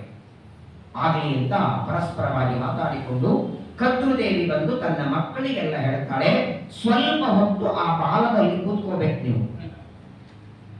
ನೀವು ಬಾಲದಲ್ಲಿ ಕೂತ್ಕೊಂಡ್ರೆ ಬಾಲ ಕಪ್ಪಗಾಗಿ ಕಾಣುತ್ತದೆ. ಆಗ ನಾನು ಇಲ್ಲ ಅಂದ್ರೆ ನಾನು ಅವಳಿಗೆ ದಾಸಿ ಆಗ್ಬೇಕಾಗತ್ತೆ. ನಿಮ್ಮ ತಾಯಿ ಇನ್ನೊಬ್ಬ ಸ್ತ್ರೀಗೆ ದಾಸಿ ಆಗುವುದು ನಿಮಗೆ ಇಷ್ಟನಾ? ನಾನು ದಾಸಿ ಆಗಬಾರದು ಅಂತಾದರೆ ನೀವು ಆ ಬಾಲದಲ್ಲಿ ಕೂತ್ಕೊಳ್ಳಿ ಎಂದಾಗ ಹಾವುಗಳು ಒಪ್ಪಲಿಲ್ಲ. ಏನಿದೆ ಅದು ಯಥಾರ್ಥವಾಗಿ ಕುದುರೆ ಬಾಳ ಬೆಳ್ಳಗಿದೆ. ನಿಮ್ಮಿಬ್ಬರ ಮಧ್ಯದಲ್ಲಿ ಇರುವ ಒಂದು ಪಂದ್ಯಕ್ಕೆ ನಮ್ಮನ್ನ ಯಾಕೆ ಗುರಿ ಮಾಡ್ತೀರಿ? ಅಷ್ಟಕ್ಕೂ ಹಾವುಗಳಂತವೆ. ವಿನುತಾದೇವಿಗೂ ಸಾಮಾನ್ಯ, ನಮ್ಗೆ ಅವಳು ತಾಯಿ ಇದ್ದಂತೆನೆ. ಈ ತಾಯಿಗೆ ಮೋಸ ಮಾಡಿ ಆ ತಾಯಿ ಒಳ್ಳೇದು ಮಾಡೋದಲ್ಲ ಅಂತಿಲ್ಲ, ನಾವು ಪ್ರವೇಶ ಮಾಡೋದಿಲ್ಲ. ಎಷ್ಟು ಹಾವುಗಳು ಪ್ರವೇಶ ಮಾಡೋದಿಲ್ಲ ಅಂತವೆ, ಆ ಎಲ್ಲ ಹಾವುಗಳಿಗೆ ಶಾಪ ಕೊಡ್ತಾಳೆ. ನನ್ನ ಮಾತು ಕೇಳದೆ ಇದ್ದದ್ದರಿಂದ ಜನ್ಮೇಜಯನ ಸರ್ಪಯಾಗದಲ್ಲಿ ಬಿದ್ದು ಸಾಯಿರಿ ನೀವೆಲ್ಲ. ಸ್ವತಃ ತಾಯಿ ಶಾಪ ಕೊಟ್ಟದ್ದಕ್ಕೆ ಅಷ್ಟು ಹಾವುಗಳು. ಇಲ್ಲ ಅಂದಿದ್ರೆ ತನ್ನ ತಂದೆಯನ್ನ ಕಚ್ಚಿದ ಒಬ್ಬ ಹಾವನನ್ನ ಕೊಂದರೆ ಸಾಕಾಗ್ತಿತ್ತು. ಸರ್ಪ ಯಾಗನೇ ಮಾಡಿ ಸಾವಿರಾರು ಹಾವುಗಳ ಸಾಯುವಂತೆ ಜನ್ಮೇಜಯ ಮಾಡೋದಕ್ಕೆ ಹಾವುಗಳಿಗೆ ಶಾಪ ಕೊಟ್ಟದ್ದು. ಅದರಲ್ಲಿ ಏನಾಯಿತು ಅಂದ್ರೆ, ಯಾವ ಹಾವುಗಳಿಗೆ ಶಾಪ ಕೊಡ್ತಾಳೆ, ಇನ್ನು ಕೆಲವು ಹಾವುಗಳು ವಿಚಾರ ಮಾಡಿದು, ನಾವೇನಾದರೂ ಬಾಲದಲ್ಲಿ ಕೂಡೋದಿಲ್ಲ ಅಂದ್ರೆ ನಮ್ಮನ್ನು ಅಗ್ನಿಯಲ್ಲಿ ಬೀಳುವಂತ ತಾಯಿ ಶಾಪ ಕೊಡ್ತಾಳೆ ಅಂತ ಗಾಬರಿಯಿಂದ ಕೆಲವು ಹಾವುಗಳಂತವೆ, ಅಮ್ಮ ನಿನ್ ಮಾತು ಕೇಳ್ತೇವೆ, ನೀನ್ ದಾಸಿ ಆಗೋದು ಬೇಡ, ನೀನೇ ಹೇಳಿದ ಹಾಗೆ ನಾವು ಆ ಬಾಲದಲ್ಲಿ ಕೂಡ್ತೇವೆ ಎಂದಾಗ ಸರಿ. ಹಾಗೇನಾಯಿತು, ನಾಗಾಸ್ತು ಸಹಿತ ಕೃಷ್ಣ ಕರ್ತವ್ಯವಿದೆ ತದ್ವಚ. ಕೆಲವು ಹಾವುಗಳು ಹೋಗಿ ಬಾಲದಲ್ಲಿ ಕೂಡ್ತವೆ, ಬಾಲ ಸ್ವಲ್ಪ ಕಪ್ಪಗ ಕಾಣಿಸ್ತು. ಆಗ ಕದ್ರುದೇವಿ ಹೇಳ್ತಾಳೆ, ನೋಡು ಬಾಲ ಕಪ್ಪಿಗಿದೆ, ನೀ ನನ್ನ ದಾಸಿ ಆಗಬೇಕು. ಇಷ್ಟು ಮಾತ್ರ ಅಲ್ಲ, ನೀ ನನಗೆ ದಾಸಿ, ನಿನ್ನ ಮಗ ನನ್ನ ಮಕ್ಕಳಿಗೆ ದಾಸ ಆಗಬೇಕು. ನಿನ್ನ ಮಗನಾದ ಗರುಡ ನನ್ನ ಮಕ್ಕಳಾದ ಹಾವುಗಳಿಗೆ ದಾಸ ಆಗಬೇಕು. ಆಗ ವಿನುತಾದೇವಿ ಅಂತಾಳೆ, ಪಂದ್ಯ ಆದದ್ದು ನಮ್ಮಿಬ್ಬರ ಮಧ್ಯದಲ್ಲಿ, ನಾನು ನಿನಗೆ ದಾಸಿ ಆಗ್ತೇನೆ, ನನ್ನ ಮಗ ಯಾಕಾಗಬೇಕು? ಬರೇ ದಾಸ ಆಗೋದಲ್ಲ, ನೋಡು ನನ್ನ ಮಕ್ಕಳಾದಂತಹ ಹಾವುಗಳಿಗೆ ಜಗತ್ತಿನೊಳಗೆ ಎಲ್ಲರೂ ಅಂತಾರೆ ವಿಷ ಹಾಕ್ತವೆ, ವಿಷದಿಂದ ಕಚ್ತವೆ ಅಂತ. ನನ್ನ ಮಕ್ಕಳಾದ ಹಾವುಗಳಿಗೆ ಅಮೃತ ಕುಡಿಯುವ ಅಪೇಕ್ಷೆ ಇದೆ. ನೀನು ಮಗನೇ ಕೇಳು ಗರುಡನಿಗೆ, ಸಮುದ್ರ ಮಥನದಿಂದ ಅಮೃತ ಬಂದಿದೆ, ಅಮೃತವನ್ನ ತಂದು ನನ್ನ ಮಕ್ಕಳಿಗೆ ಕೊಡಬೇಕು. ಬಂದ್ರು ಗರುಡದೇವರು ಬಂದು ತಾಯಿಗೆ ನಮಸ್ಕಾರ ಮಾಡ್ತಾರೆ. ವಿನುತಾದೇವಿ ಅಂತಾಳೆ, ನೋಡು ನಮ್ಮಿಬ್ಬರ ಮಧ್ಯದಲ್ಲಿ ಪಂದ್ಯ ನಡೆದಿದೆ, ಪಂದ್ಯದಲ್ಲಿ ನಾನು ಸೋತಿದ್ದೇನೆ, ನಾನು ಕದ್ರುವಿಗೆ ದಾಸಿ ಆಗ್ತೇನೆ, ನೀನು ನಾಗಗಳಿಗೆ ಹಾವುಗಳಿಗೆ ದಾಸ ಆಗಬೇಕು. ಆ ಸಂದರ್ಭದಲ್ಲಿ ಗರುಡದೇವರು ಪ್ರಶ್ನೆ ಕೇಳಿದರು, ಸರಿ ನಾನು ನಿಮ್ಮ ದಾಸ ಆಗ್ತೇನೆ, ನನ್ನ ತಾಯಿಯನ್ನ ದಾಸಿಯಾಗೋದನ್ನ ತಪ್ಪಿಸ್ಬೇಕಾದ್ರೆ ಏನ್ ಮಾಡ್ಲಿ ಅಂತ ಕೇಳಿದೆ. ತಾಯಿಯನ್ನ ದಾಸಿ ಪದದಿಂದ ವಿಮೋಚನೆ ಮಾಡ್ಲಿಕ್ಕೆ ಏನ್ ಮಾಡಬೇಕು ಅಂತ ಹಾವುಗಳಂತವೆ, ಏನ್ ಮಾಡೋದು ಬೇಡ, ನಮಗೆ ಸಮುದ್ರ ಮಥನದಿಂದ ಬಂದ ಅಮೃತವನ್ನ ನೀನು ಪಾನ ಮಾಡಿಸಿದಿ ಅಂದ್ರೆ ಅಮೃತ ಕುಡಿಸಿದೆ, ಆದರೆ ನಿನ್ನ ತಾಯಿಯನ್ನ ದಾಸಿಯಿಂದ ನಾವು ಮೋಚನೆ ಮಾಡ್ತೇವೆ, ದಾಸಿ ಪದವಿಯಿಂದ ಮೋಚನೆ ಮಾಡಿಬಿಡ್ತೇವೆ. ಗರುಡದೇವರಂದ್ರು ಆಯ್ತು ತರ್ತೇನೆ. ಹೊರಟಂತೆ ಗರುಡದೇವರು ತಾಯಿಯ ಮಾತನ್ನ ಕೇಳಿ ಅಮೃತಕ್ಕೆ ಹೊರಡ್ತಾರೆ. ಇಲ್ಲೇನಾಗಿತ್ತು, ಧನ್ವಂತರಿ ರೂಪದಿಂದ ಪರಮಾತ್ಮ ಅಮೃತದ ಕಲಶ ಮೇಲೆ ತಂದ. ಆ ಅಮೃತದ ಕಲಶವನ್ನ ಬಲಿಚಕ್ರವರ್ತಿ ಎಲ್ಲ ದೈತ್ಯರು ಅಪಹಾರ ಮಾಡಿದ ಮೇಲೆ ಯಾವಾಗ ಪರಮಾತ್ಮ ಮೋಹಿನಿ ರೂಪದಿಂದ ಅಮೃತವನ್ನ ತಂದ ನೋಡಿ, ಮೋಹಿನಿ ರೂಪದಿಂದ ದೇವರು ಅಮೃತ ಕಲಶ ತಗೊಂಡು ದೇವತೆಗಳಿಗೆ ಬಡಿಸ್ಬೇಕು. ಆ ಸಂದರ್ಭದಲ್ಲಿ ಗರುಡದೇವರು ಅಮೃತ ಕಲಶ ಅಪಹಾರ ಮಾಡಿದರು. ಯಾಕಂದ್ರೆ ಅಮೃತವನ್ನ ನಾಗಗಳಿಗೆ ಕೊಡ್ಲಿಲ್ಲ ಅಂದ್ರೆ ಕೊನೆಯವರೆಗೂ ತನ್ನ ತಾಯಿ ದಾಸಿಯಾಗಬೇಕು. ತನ್ನ ತಾಯಿಯನ್ನ ದಾಸಿ ಭಾವದಿಂದ ಮೋಚನೆಗೊಳಿಸೋದಕ್ಕಾಗಿ ಗರುಡದೇವರು ಯಾವಾಗ ಅಮೃತ ಕಲಶ ಒಯ್ತಾರೆ, ಯುದ್ಧ ಶುರುವಾಯಿತು. ಯಾರಿಗೆ? ಸಮುದ್ರ ಮಥನ ಮಾಡಿದ ದೇವತೆಗಳಿಗೆ ಗರುಡ ದೇವರು ದೇವತೆನೇ. ಅವರವರಲ್ಲಿ ಜಗಳ. ದೇವತೆಗಳಂತಾರೆ ಮಥನ ಮಾಡಿದ್ದು ನಾವು. ಮಂದರ ಪರ್ವತ ತಂದು ಅದನ್ನಿಟ್ಟು ವಾಸುಕಿ ಹಾವು ಸುದ್ದಿ ಇಷ್ಟು ಶ್ರಮ ಪಟ್ಟು ನೀವು ಓಡಿಸ್ಕೊಂಡು ಹೋದರೆ, ಗರುಡ ದೇವರಂತಾರೆ ಈ ಅಮೃತ ನಾನು ಕುಡಿಯೋದಿಲ್ಲ, ಯಾರಿಗೂ ಕೊಡಲ್ಲ. ಇಂದ್ರದೇವರು ಬಂದು ಇಂದ್ರದೇವರಂತಾರೆ ನೋಡು, ದುರ್ವಾಸರನ್ನ ನಾನು ಅವಮಾನ ಮಾಡಿದ್ದಕ್ಕೆ ದುರ್ವಾಸರು ಕೊಟ್ಟ ನಿರ್ಮಾಲ್ಯದ ಹೂವಿನ ಮಾಲೆಯನ್ನ ಐರಾವತ ಆನೆಗೆ ಹಾಕಿದೆ, ಆನೆ ಕಾಲಲ್ಲಿ ಹಾಕಿ ತುಳಿತು, ಅದಕ್ಕೆ ದುರ್ವಾಸರ ಶಾಪ ಕೊಟ್ಟರು, ಸ್ವರ್ಗದ ಸಂಪತ್ತು ಸಮುದ್ರದಲ್ಲಿ ಬೇಳೆ ಅಂತ. ಆ ಸಂಪತ್ತು ಮೇಲೆ ಪಡೆಯುವುದಕ್ಕಾಗಿ ಮಥನ ಮಾಡಬೇಕಾಯಿತು. ಆ ಮಥನದಲ್ಲಿ ಅಮೃತ ಬಂತು. ದಯಮಾಡಿ ದೇವಲೋಕದ ಅಮೃತ ಕೊಟ್ಟು ಬಿಡುವಂತ ಇಂದ್ರದೇವರು ಬಂದು ಪ್ರಾರ್ಥನೆ ಮಾಡುತ್ತಾರೆ. ತಾರತಮ್ಯದಲ್ಲಿ 8ನೇ ಕಕ್ಷಾದಲ್ಲಿ ಇಂದ್ರದೇವರು, 5ನೇ ಕಕ್ಷಾದಲ್ಲಿ ಗರುಡಶೇಷ ರುದ್ರರು. ಬಹಳ ದೊಡ್ಡ ಯೋಗ್ಯತೆ. ಈಗಿರುವ ಬ್ರಹ್ಮದೇವರು ಮುಕ್ತರಾದ ಮೇಲೆ ವಾಯುದೇವರು ಬ್ರಹ್ಮ ಪದವಿಗೆ ಬರೋ ಹಾಗೆ ಈಗಿರುವ ರುದ್ರದೇವರು ಶೇಷದೇವರಾಗಿ ಮೋಕ್ಷಕ್ಕೆ ಹೋಗಬೇಕು. ಡೈರೆಕ್ಟ್ ಆಗಿ ರುದ್ರದೇವರಿಗೆ ರುದ್ರ ಪದವಿಯಿಂದ ಮೋಕ್ಷ ಇಲ್ಲ. ಶೇಷದೇವರಾಗೇನೆ ಕೃತ್ತಿವಾಸನ ಹಿಂದೆ 40 ಕಲ್ಪ ಸಮೀರನ ವಿಶಿಷ್ಟತ್ವ ವಹಿಸಿ ಅಖಿಲಾಗಮರ್ಥಗಳು ಜಲದಿಗಳು 10 ಕಲ್ಪದಿ ತಪವಗೈದು ಆದಿತ್ಯರೊಳಗೆ ಉತ್ತಮ ನೆನೆಸಿ ಪುರುಷೋತ್ತಮನ ಪರ್ಯಂಕ ಅಂದ್ರೆ ಹಾಸಿಗೆ, ಅದನ್ನ ಪದವೈದಿದೆಯೋ ಮಹಾದೇವ ಅಂತ ಜಗನ್ನಾಥದಾಸ ಏನ್ ವ್ಯವಸ್ಥೆ ದೇವರು ಮಾಡಿರ್ತಾರೆ. ಹಾಗಾಗಿ ತಾರತಮ್ಯದಲ್ಲಿ ಅತಿ ದೊಡ್ಡ ಸ್ಥಾನದಲ್ಲಿ ಗರುಡ ದೇವರಿದ್ದಾರೆ. ಇಂದ್ರದೇವರು 8ನೇ ಕಕ್ಷಾದಲ್ಲಿ ಇಂದ್ರದೇವರು ಬಂದು ಪ್ರಾರ್ಥನೆ ಮಾಡ್ತಾರೆ, ಸ್ವಾಮಿ ಅಮೃತವನ್ನ ಕೊಡಿ ಅಂದಾಗ ಗರುಡ ದೇವರಂದ್ರು, ನೋಡು ನವೇ ಸರ್ವಾಣಿ ಭೂತ, ನನಗೇನು ಅಮೃತ ಕುಡಿಯೋ ಅಪೇಕ್ಷೆ ಇಲ್ಲಪ್ಪ, ನನಗೂ ಇಲ್ಲ. ನಾನು ಯಾರು ಸರ್ವ ಒಯ್ತಿದ್ದೇನೆ ಅವರಿಗೂ ಕೊಡಲ್ಲ, ಚಿಂತೆ ಮಾಡಬೇಡ. ಹಾವುಗಳಿಗೆಲ್ಲ ಅಮೃತ ಕುಡಿಸಿದ್ರೆ ಗತಿ ಏನು? ಈ ಹಾವುಗಳೆಲ್ಲ ನಮ್ಮ ತಾಯಿಯನ್ನ ದಾಸೀಭಾವದಿಂದ ಬಿಡಿಸೋದಕ್ಕೆ ನಮಗೆ ಅಮೃತ ಕುಡಿಸು ಅಂತ ಹೇಳಿವೆ. ಏನಾದರೂ ಉಪಾಯ ಮಾಡಿ ಇವರು ನನ್ನ ದಾಸಿ ಇವರಿಂದ ದೂರ ಆಗಬೇಕು, ಮತ್ತೆ ಕಲಶ ತಂದು ಕೊಡುತ್ತೆ. ಆದರೆ ಒಂದು ಮಾತು ಹೇಳಿದ ಗರುಡದೇವರು, ನಾನಾಗಿ ನಿನಗೆ ಕಲಶ ತಂದು ಕೊಡಲ್ಲ ಅಂದರು. ನಾನಾಗಿ ತಂದು ಕೊಟ್ರೆ ಮತ್ತೆ ಹಾವುಗಳೆಲ್ಲ ಮತ್ತೆ ತಿರುಗಿ ನೀನು ಅಮೃತ ಕಲಶ ಕೊಟ್ಟಿದ್ದಿ ಅಂತ ಜಗಳಕ್ಕೆ ಬರ್ತವೆ. ನಾನು ಒಂದು ಕಡೆಗೆ ಇಡುತ್ತೇನೆ, ನೀನೇ ತಗೊಂಡು ಹೋಗ್ಬೇಕು. ಜಾಗ ಹೇಳಿದ್ರೆ ಗರುಡದೇವರು, ಇಂತಹ ಜಾಗದೊಳಗೆ ಇಂತಹ ಟೈಮಿಗೆ ಬಾ, ಅಲ್ಲಿ ಕಲಶ ಇಡುತ್ತೇನೆ, ತಗೊಂಡು ಹೋಗಿ ನೀವೆಲ್ಲ ದೇವತೆಗಳ ಅಮೃತ ಕುಡೀರಿ. ಇಂದ್ರದೇವರು ನಮಸ್ಕಾರ ಮಾಡಿ ಗರುಡದೇವರಿಗೆ ಪ್ರದಕ್ಷಿಣೆ ಹಾಕಿ ಹೋಗಿಬಿಟ್ರು. ಇಂದ್ರದೇವರಂತಾರೆ ಯುದ್ಧ ಮಾಡುವ ಅವಶ್ಯಕತೆ ಇಲ್ಲ, ಮುಂದೆ ಆ ನಂತರದಲ್ಲಿ ಪರಮಾತ್ಮ ಮೋಹಿನಿ ರೂಪದಿಂದ ಎಲ್ಲರಿಗೆ ಅಮೃತವನ್ನ ಕೊಡ್ತಾನೆ. ಏನಾಯ್ತಂದ್ರೆ ಈ ಮಧ್ಯದಲ್ಲಿ ಗರುಡದೇವರು ಅಮೃತದ ಕಲಶವನ್ನ ತಂದು ಹಾವುಗಳಿಗೆಲ್ಲ ಹೇಳ್ತಾರೆ, ನೋಡಿ ಅಮೃತ ಕಲಶ ತಂದಿದ್ದೇನೆ, ಈಗಲಾದರೂ ನನ್ನ ತಾಯಿಯನ್ನ ದಾಸಿ ಭಾವದಿಂದ ಬಿಡುಗಡೆ ಮಾಡಿ. ಈ ಹೊತ್ತಿಗೆ ಜೋರಾಗಿ ಬಿಸಿಲು ಶುರುವಾಯಿತು, ಸೂರ್ಯನ ಪ್ರತಾಪ.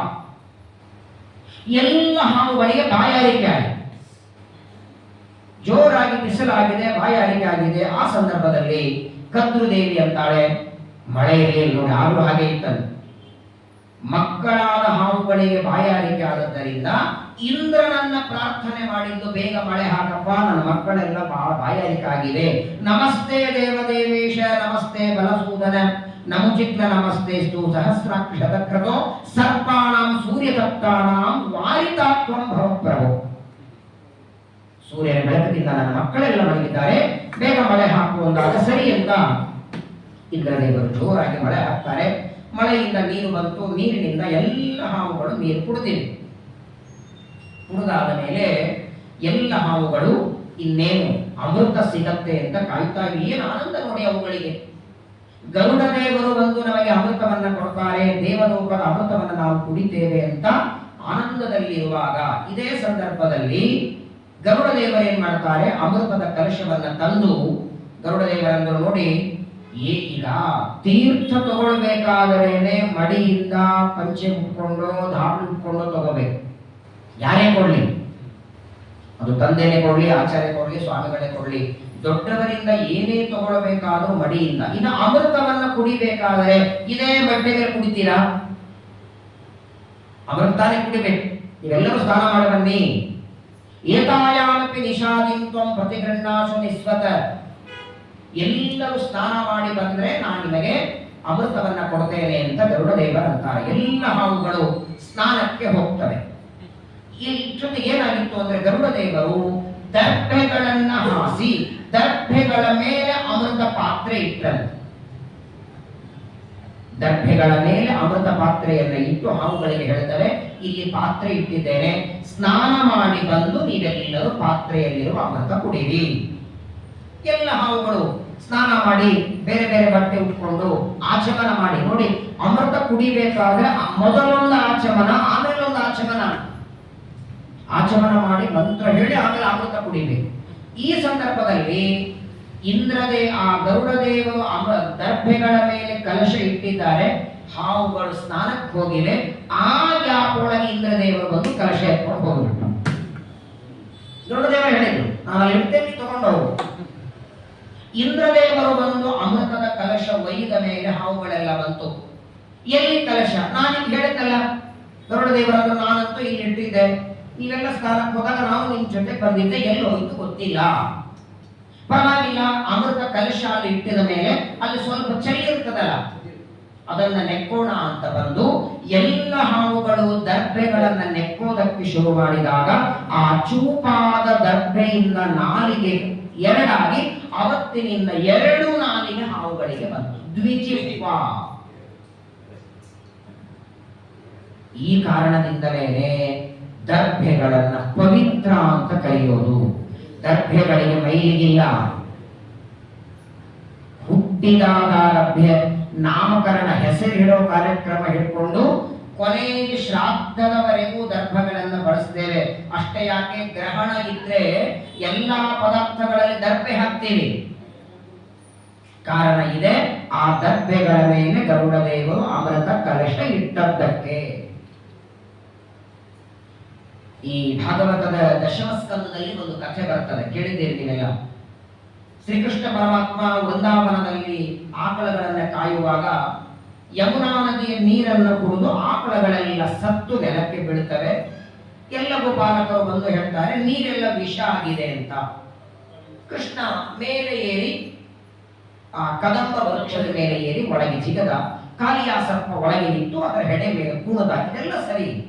ಅದೇ ಕಥೆ ಹೇಳುವಾಗ ಭಾಗವತ ಹೇಳ್ತದೆ, ಆ ಕಾಲಿಯ ಸರ್ಪದ ವಿಷ ಎಷ್ಟಿತ್ತು ಅಂದ್ರೆ ಅವನು ಮಡುವಿನಲ್ಲಿ ಇದ್ದದ್ದಕ್ಕೆ ಅವನ ವಿಷದಿಂದ ಸುತ್ತಲೂ ಯಾವ ಗಿಡ ಮರಗಳು ಇರಲಿಲ್ಲ, ಸುಟ್ಟು ಬೂದಿಯಾಗಿದ್ದು ಅಂತ ಭಾಗವತ ಹೇಳ್ತಾರೆ. ಕಾಲಿಯ ಸರ್ಪದ ವಿಷದ ಗಾಳಿಯಿಂದ ಎಲ್ಲಾ ಸುತ್ತಮುತ್ತಲ ಗಿಡಗಳೆಲ್ಲ ಭಸ್ಮವಾಗಿತ್ತು. ಮತ್ತೆ ಕೃಷ್ಣ ಏರದಲ್ಲ ಗಿಡ, ಮತ್ತೆ ಕದಂಬ ಅನ್ನುವ ವೃಕ್ಷವನ್ನ ಏರಿ ಪರಮಾತ್ಮ ಒಳಗೆ ಜಿಗದ ಅಂತಿದೆ. ಮತ್ತೆ ಎಲ್ಲಾ ಗಿಡಗಳು ಭಸ್ಮವಾಗಿದ್ರೆ ಇನ್ನೊಂದು ಗಿಡ ಹೇಗೆ ಉಳಿದಿತ್ತು? ಅದು ಮತ್ತೆ ಪಕ್ಕದಲ್ಲೇ ಇತ್ತು. ಯಮುನಾ ನದಿಯ ಮಡುವಿನ ಪಕ್ಕದಲ್ಲೇ ಮರ ಇತ್ತು, ಅದು ಹೇಗೆ ಸುಟ್ಟು ಹೋಗಿರಲಿಲ್ಲ ಅಂದ್ರೆ ಅದಕ್ಕೂ ಕಾರಣ ಗರುಡ ದೇವರು ಅಮೃತ ಕಲಶ ತರುವಾಗ 2 ನಿಮಿಷ ಗಿಡದ ಮೇಲೆ ಇಟ್ಟಿದ್ರು.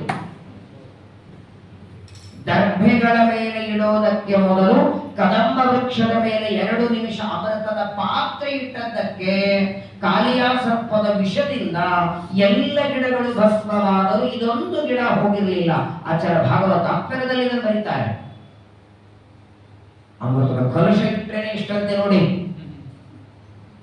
ವಿಶೇಷವಾಗಿ ಅವತ್ತಿನಿಂದ ಹಾವುಗಳಿಗೆ ದ್ವಿಜಿಹ್ವ, 2 ನಾಲಿಗೆ ಹಾವುಗಳಿಗೆ ಬಂತು. ಮುಂದೆ ಈ ವಿನತಾದೇವಿಯನ್ನ ಕದ್ರುದೇವಿ ಅಂತಾಳೆ, ನನ್ನನ್ನು ಹೊತ್ಕೊಂಡು ಹೋಗಬೇಕು, ದಾಸಿಭಾವದಿಂದ ಬಿಡುಗಡೆ ಮಾಡೋದಕ್ಕಾಗಿ ಹೊತ್ಕೊಂಡು ಹೋಗಬೇಕಂದಾಗ ಆಗ ಗರುಡದೇವರು ಬಂದು ಹೇಳ್ತಾರೆ, ಸರ್ವಥಾ ನನ್ನ ತಾಯಿ ದಾಸಿ ಆಗೋದಿಲ್ಲ.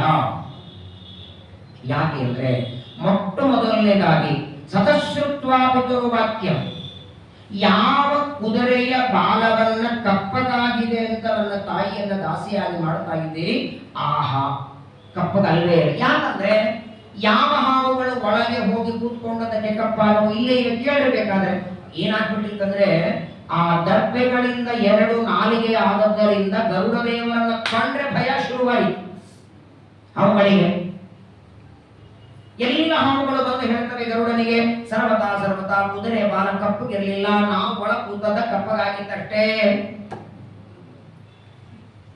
ಇಂದ್ರದೇವರು ವಾಸ್ತವಿಕ ನೋಡಿ, ದೇವತೆಗಳಲ್ಲಿ ದೊಡ್ಡವರು ಸಣ್ಣವರಿಗೆ ವರ ಕೊಡ್ತಾರೆ. ವರನೇ ಕೊಡ್ಲಿ ಶಾಪ ಕೊಡ್ಲಿ, ಕೆಲವು ಬಾರಿ ಸಣ್ಣವರು ದೊಡ್ಡವರಿಗೆ ಶಾಪ ಕೊಟ್ಟರೆ ಹಾನಿ ಏನಿಲ್ಲ, ಏನು ಹಾನಿ ಇಲ್ಲ. ದೊಡ್ಡವರು ಅಪೇಕ್ಷೆ ಇದ್ರೆ ಶಾಪ ತಗೋಬಹುದಲ್ಲ, ಇಚ್ಛೆ ಇದ್ರೆ ತಗೋಬಹುದು, ಬೇಡ ಅಂದ್ರೆ ಬಿಡಬಹುದು. ಇಂದ್ರದೇವರು ಆ ಅಮೃತ ಕಲಶವನ್ನ ಒಯ್ಯೋದಕ್ಕೆ ಬಂದಾಗ ಗರುಡದೇವರಿದ್ದು ಇಂದ್ರದೇವರಂತಾರೆ, ನಿಮಗೆ ಏನೊಂದು ವರ ಕೊಡೋ ಅಪೇಕ್ಷೆ ಇದೆ ಬೇಡ್ರಿ ಎಂದು.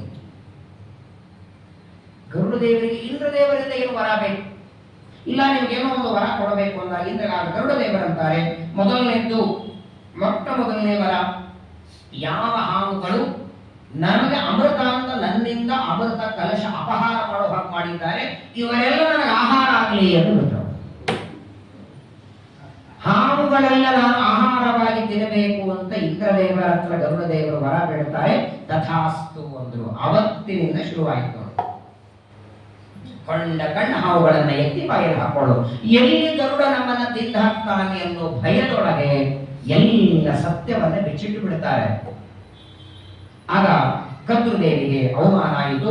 ದಾಸಿಯ ಭಾವದಿಂದ ವಿಮೋಚನೆಯನ್ನ ಮಾಡಿಬಿಡುತ್ತಾರೆ. ಇದಾದ ಮೇಲೆ ಜನಮೇಜಯ ರಾಜನಿಗೆ ಇದೆಲ್ಲ ವೃತ್ತಾಂತ ಗೊತ್ತಾಯಿತು. ವಾಸ್ತವಿಕವಾಗಿ ಜನಮೇಜಯ ಮಹಾಬುದ್ಧಿವಂತ. ತಂದೆಯಾದ ಪರೀಕ್ಷಿತ ರಾಜನಿಂದಲೇನೆ ಅನೇಕ ವೇದಶಾಸ್ತ್ರಗಳ ಅಧ್ಯಯನ ಮಾಡಿದ್ದ, ಧರ್ಮಶಾಸ್ತ್ರಗಳ ಬಗ್ಗೆ ತಿಳ್ಕೊಂಡಿದ್ದ. ಯಾವಾಗ ಈ ವಿನತಾದೇವಿಗೂ ಕದ್ರುದೇವಿಗೂ ನಡೆದ ಒಂದು ವೃತ್ತಾಂತ, ಹಾವುಗಳಿಗೂ ಗರುಡನಿಗೂ ನಡೆದ ವೃತ್ತಾಂತ, ಇದನ್ನೆಲ್ಲ ತಿಳಿದುಕೊಂಡು ಜನಮೇಜಯ ರಾಜ ಆಗ ವಿಚಾರ ಮಾಡ್ತಾನೆ, ಏನಾದರೂ ಮಾಡಿ ತಕ್ಷಕನಂತೂ ಸರಿ, ಹಾವುಗಳೆಲ್ಲ ತಪ್ಪು ಮಾಡದಿರಲಿ, ತಾಯಿಯ ಶಾಪದಿಂದ ಸಾಯಲೇಬೇಕು, ಆದರೆ ತಕ್ಷಕನನ್ನ ಮಾತ್ರ ಸಂಹಾರ ಮಾಡಲೇಬೇಕು ಅನ್ನೋ ಭಾವನೆ ಒಳಗೆ ಬಂದು ಬಿಡುತ್ತೆ ಅವನಿಗೆ. ಏನಾದರೂ ಸರ್ಪಯಾಗ ಮಾಡೋದೇ ಅಂತ. ಆದರೆ ಆಗಿನ ಕಾಲದಲ್ಲಿ ಸರ್ಪಯಾಗ ಮಾಡಿಸೋ ಪುರೋಹಿತರು ಯಾರು ಸಿಗ್ತಾರೆ? ಈಗಲೇ ಕೇಳಿ ನೋಡಿ, ನೀವು ಧನ್ವಂತರಿ ಹೋಮ ಅಂದ್ರೆ ಯಾರು ಆಚಾರ ಬರ್ತಾರೆ, ಹೋಮ ಅಂದ್ರೆ ಬಂದು ಮಾಡಿಸ್ತಾರೆ. ನಮ್ಮ ಗಂಡನ್ನು ಹೆಂಡತಿಯನ್ನು ಕೊಲ್ಲಬೇಕಾಗಿದೆ, ಅದಕ್ಕೊಂದು ಹೋಮ ಮಾಡಿಸ್ರಿ ಅಂದ್ರೆ ಯಾವ ಆಚಾರ ಬರ್ತಾರೆ? ಅಲ್ಲ, ಬಂದ್ರು ಬರ್ಬೋದೇನೋ.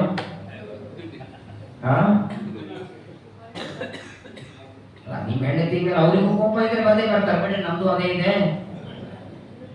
ಪ್ರಾಯ ಈ ಮನ್ಯು ಸೂಕ್ತದ ಕೊನೆಗೆ ಸಂಸೃಷ್ಟಂ ಧನಂ ಭಯಂ ಸಮಾಕೃತಂ ಅಸ್ಮಭ್ಯಂ ದತ್ತಾಂ ವರುಣಶ್ಚ ಮನ್ಯುಃ ಭಿಯಂ ದಧಾನ ಹೃದಯೇಷು ಶತ್ರವ ಪರಾಜಿತಾಸೋ ಅಪನಿಲಯಂತ.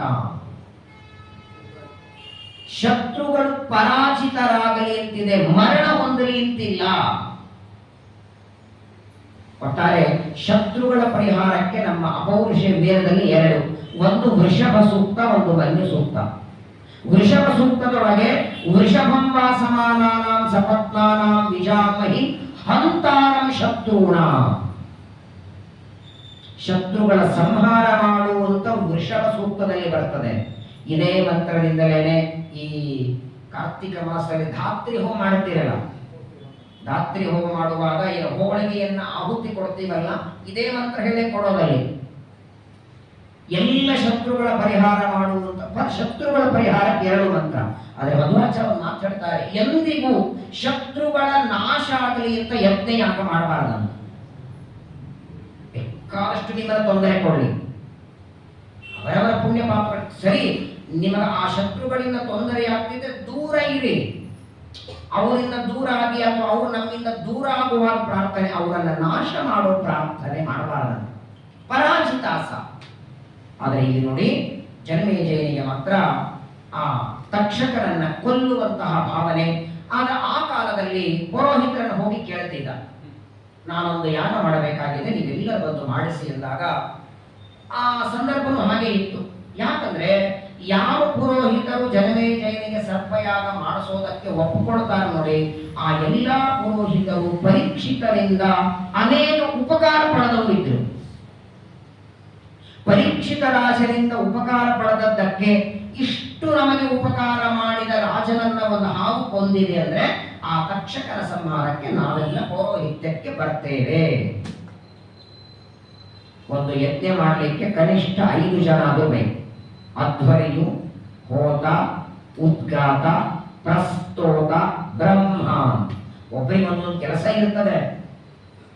ಒಬ್ಬರು ಕೇವಲ ಸಂಕಲ್ಪ ಮಾಡಲಿಕ್ಕೆ, ಒಬ್ಬರು ಮಂತ್ರ ಹೇಳಲಿಕ್ಕೆ, ಇನ್ನೊಬ್ಬರು ಕೂತ್ಕೊಂಡು ಪಾರಾಯಣ ಮಾಡಲಿಕ್ಕೆ, ಇಡೀ ಯಜ್ಞ ಮುಗಿಯುವವರೆಗೆ ಪಾರಾಯಣ, ಇನ್ನೊಬ್ಬರು ಆಹುತಿಗಳನ್ನ ಹಾಕ್ಲಿಕ್ಕೆ, ಮೇಲ್ವಿಚಾರಣೆ ಮಾಡ್ಲಿಕ್ಕೆ, ಅವನನ್ನೇ ಬ್ರಹ್ಮ ಅಂತ ಕರೆಯೋದು ನಾವು. ನಮ್ಮಲ್ಲೆಲ್ಲಾರು ಒಬ್ಬರೇ ಆಚಾರ ಬಂದ್ಬಿಟ್ಟಿರ್ತಾರೆ, ಅವರೆಲ್ಲ ಅಕಸ್ಮಾತ್ 3-4 ಜನ ಬಂದ್ರು ಬಿಡುದು ಒಬ್ಬರು ಮಂತ್ರ ಅಂತ ಇರ್ತಾರೆ, ಇನ್ನೊಬ್ಬರು ಬಂದ್ರೆ ಅವರೇ ತಿರುಗೋದು ಕೂತಿರ್ತಾರೆ. ಎಷ್ಟು ಮಹತ್ವ ಇದೆ ನೋಡಿ. ಹಿಂದಿನ ಕಾಲದಲ್ಲಿ ಎಲ್ಲಾ ಮಂತ್ರಗಳನ್ನ ಯಜಮಾನರು ಅಂತಿದ್ರ. ಯಜಮಾನರು ಮಂತ್ರಗಳನ್ನ ಕಲಿತು ಆಚಾರ್ಯರ ಕೆಲಸ ಏನು? ಯಜಮಾನ ಕರಿಷ್ಯ ಅಂದಾಗ ಕುರುಷ್ವ ಅನ್ನಬೇಕು, ಸಾಕ್ಷಿಯಾಗಿ ಕೂತಿರ್ಬೇಕು ಆಚಾರ. ಇವಾಗ ಎಲ್ಲರೂ ಆಚಾರ್ಯ ಅಂತಾರೆ, ಪರವಾಗಿಲ್ಲ. ಹೋಮ ಹವನಗಳಲ್ಲಿ ಆಚಾರ ಮಂತ್ರ ಅಲ್ಲಿ, ಈ ಶ್ರಾದ್ದ ಪಕ್ಷಗಳಲ್ಲೂ ಎಷ್ಟು ಭಯಾನಕ. ಅಸ್ಮತ ಪಿತೃಪಿತಾಮ ಅಸ್ಮತ್ ಅಂದ್ರೆ ಆಚಾರ ಹಾಕುದು, ಯಜಮಾನನ ಹಾಕುದು ಶ್ರಾದ್ದ, ಆಚಾರ್ಯ ಅಸ್ಮತ ಅನ್ಬೇಕು.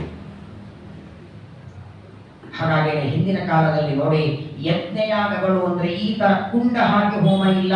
ಇಂದ್ರಾಯ ಸ್ವಾಹ ಅಂದಾಗ ಇಂದ್ರ ಬಂದು ಕೈ ಮಾಡುತ್ತಿದ್ದ ಅಂತೆ. ಅಷ್ಟು ದೇವತೆಗಳನ್ನ ಕರೆದು ಕೈಯಲ್ಲಿ ಆಹುತಿ ಕೊಡ್ತಿದ್ರು. ಕರೆದ್ರೆ ಬಳಗದವರೇ ಬರಲ್ಲ, ದೇವತೆಗಳೇನು ಬರಬೇಕಿಲ್ಲ. ನಾವು ಕರೆದ್ರೆ ನಮ್ಮ ಬಳಗದವರೇ ಬರಲ್ಲ. ಹಾಗಾಗಿ ಜನಮೇಜಯ ರಾಜ ಯಾರನ್ನ ಪೌರೋಹಿತ್ಯಕ್ಕಾಗಿ, ಮೊದಲನೇದು ಅವರು ವೇದ ಜ್ಞಾನಿಗಳು, ಎರಡನೇದ್ದು ಯಜ್ಞ ಮಾಡೋದಕ್ಕೆ ಒಪ್ಕೊಳ್ಬೇಕು, ಮೂರನೇದ್ದು ತಮ್ಮ ತಂದೆ ಮೇಲೆ ಗೌರವ ಇರಬೇಕು ಅವರಿಗೆ. ಇದನ್ನೆಲ್ಲ ನೋಡಿ ಪೌರೋಹಿತರನ್ನ ಆರಿಸ್ಕೊಂಡಿದ್ದಾರೆ. ಎಲ್ಲ ಯಜ್ಞದ ಸಿದ್ಧತೆ ಹೇಳಿಬಿಟ್ಟ. ಜನಮೇಜಯ ಹೇಳ್ತಾನೆ, ನೋಡಿ ಯಜ್ಞಕ್ಕಾಗಿ ಏನೇನು ಬೇಕು ಎಲ್ಲ ಸಾಮಗ್ರಿ ನಾನು ತಂದು ಕೊಡ್ತೇನೆ. ಇದಿಲ್ಲ ಅದಿಲ್ಲ ಅದು ಇಲ್ಲ ಅಂತ ಈ ಯಜ್ಞ ಅರ್ಧದಲ್ಲಿ ನಿಲ್ಲೋದು ಬೇಡ, ಸರ್ವಥಾ ಬೇಡ.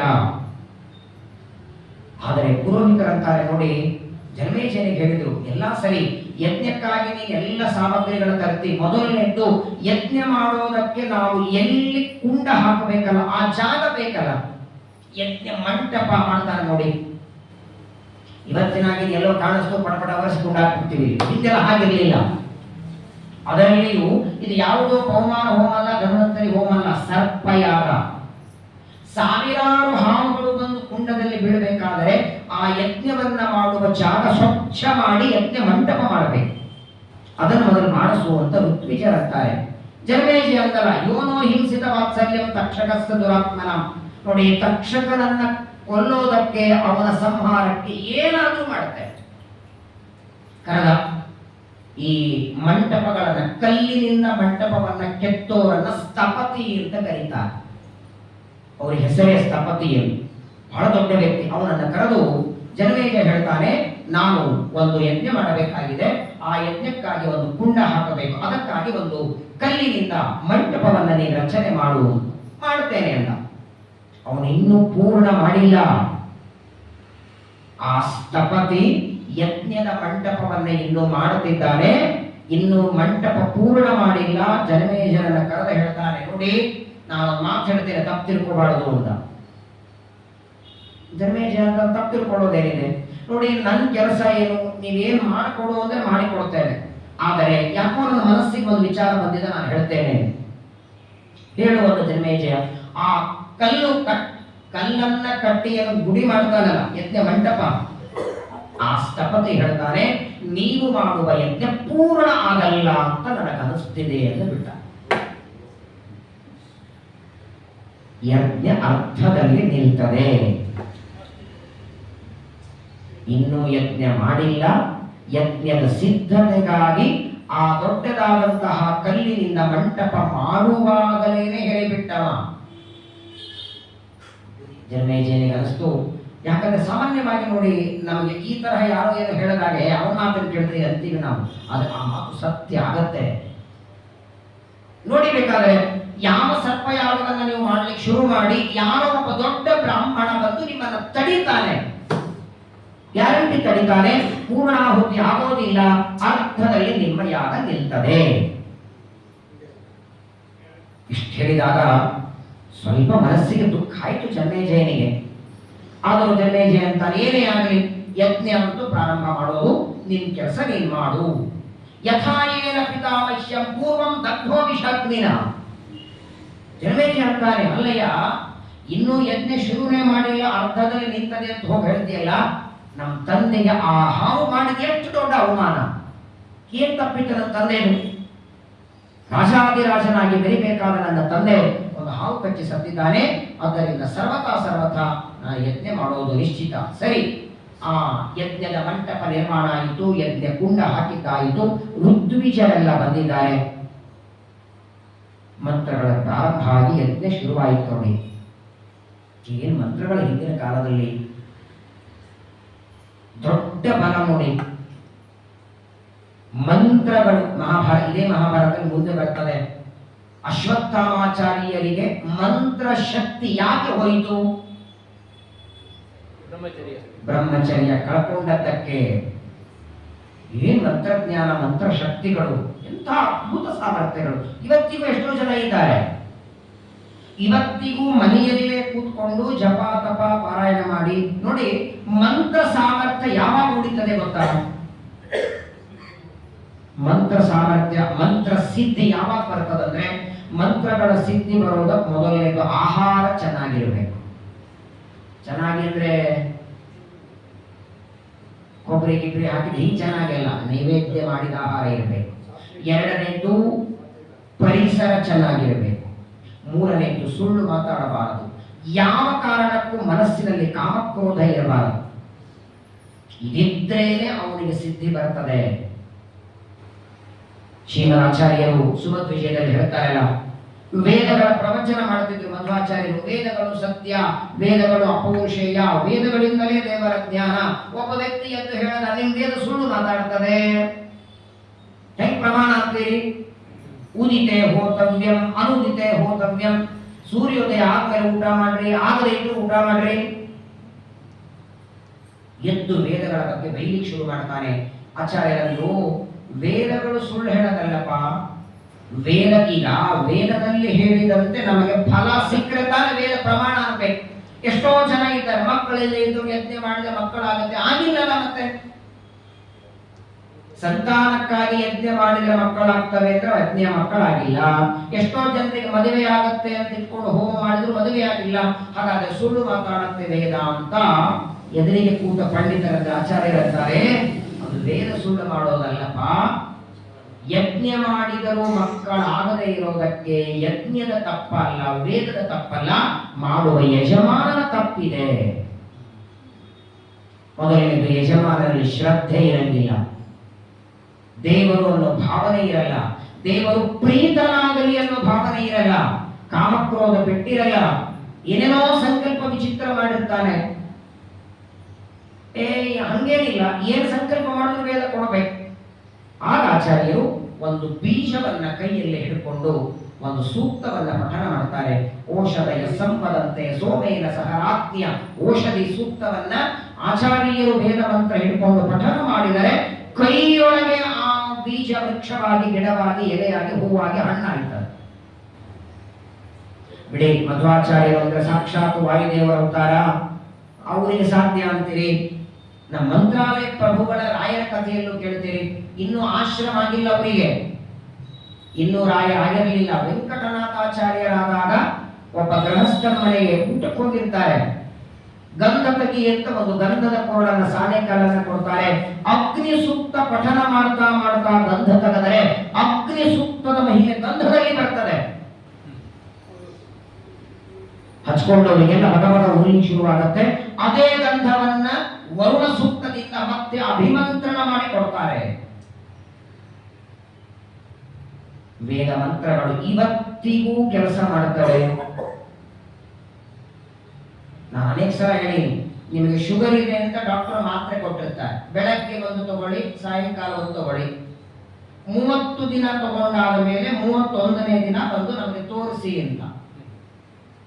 30 ದಿನ ಒಂದೊಂದು ತಗೊಳ್ಳೋ ಬದಲು 30 ಮಾತ್ರ ಒಂದೇ ದಿನ ಹಾಕೊಂಡ್ರೆ ಮಾರನೇ ದಿನ ಡಾಕ್ಟರ್ ಹತ್ರ ಹೋಗೋದು ನೀವು. ಅದಕ್ಕೊಂದು ನಿಯಮ ಇಲ್ವಾ?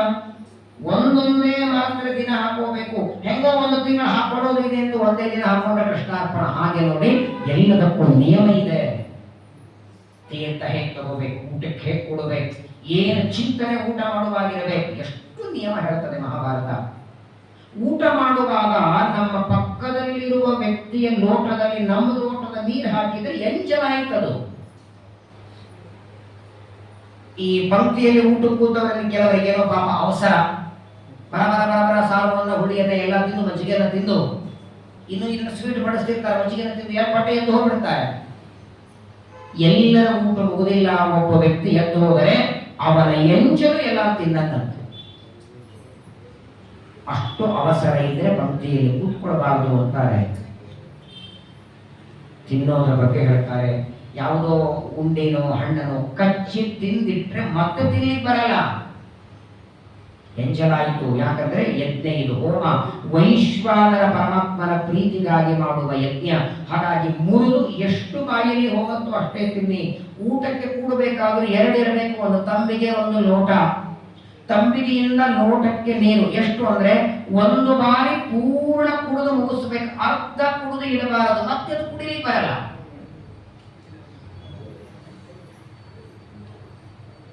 ನೀವಂತ ನಾಳೆ ನೀವೇನು ಪ್ರವಚನ ಬರೋದು ಬೇಡ ಆಚಾರ್ಯ, ಸುಮ್ಮನೆ ಆರಾಗ ಸಂದರ್ಭದಲ್ಲಿ ಊಟ ಮಾಡ್ಕೊಂಡು ಆರಾಮಿದ್ದೇವೆ. ವಿಶೇಷವಾಗಿ ನೋಡಿ, ಯಾಕೆ ಇದನ್ನು ಹೇಳಿ ಬಂದೆ ಅಂದ್ರೆ, ಇವತ್ತು ಏನೇ ಮಾಡಿದ್ರೆ ಫಲ ಸಿಗಲ್ಲ ಅಂತ ಅದನ್ನ ಬರೆಯೋದು ಬೇಡ, ವೇದಗಳನ್ನ ಮಂತ್ರಗಳನ್ನ ಬರೆಯೋದು ಬೇಡ. ಅಷ್ಟು ಶ್ರದ್ಧೆ ನಮ್ಮಲ್ಲಿ ಇಲ್ಲ. ಎಲ್ಲರನ್ನೂ ಹೇಳುತ್ತೆ ನೋಡಿ, ಬೇಕಾದ್ರೆ ಏನೋ ಒಂದು ಹೋಮ ಹೋಮ ಅಂತ ಮಾಡಬೇಕಾದ್ರೆ ಬೆಳಗ್ಗೆ ಕಾಫಿ ಕುಡಿದು ಬರ್ತೀವೋ ಇಲ್ಲೋ, ಅಲ್ಲಿಂದಲೇ ಶುರು. ಹಾಗಾಗಿ ಋತ್ವಿಜರೆಲ್ಲ ಸೇರಿದ್ದಾರೆ. ಜನಮೇಜಯ ರಾಜನ ಯಜ್ಞದಲ್ಲಿ ಶುರುವಾಯಿತು ನೋಡಿ. ಅಸ್ತಿ ರಾಜನ್ ಮಹತ್ ಸತ್ರಂ ತದರ್ಥಂ ಜೀವ ನಿರ್ಮಿತಂ.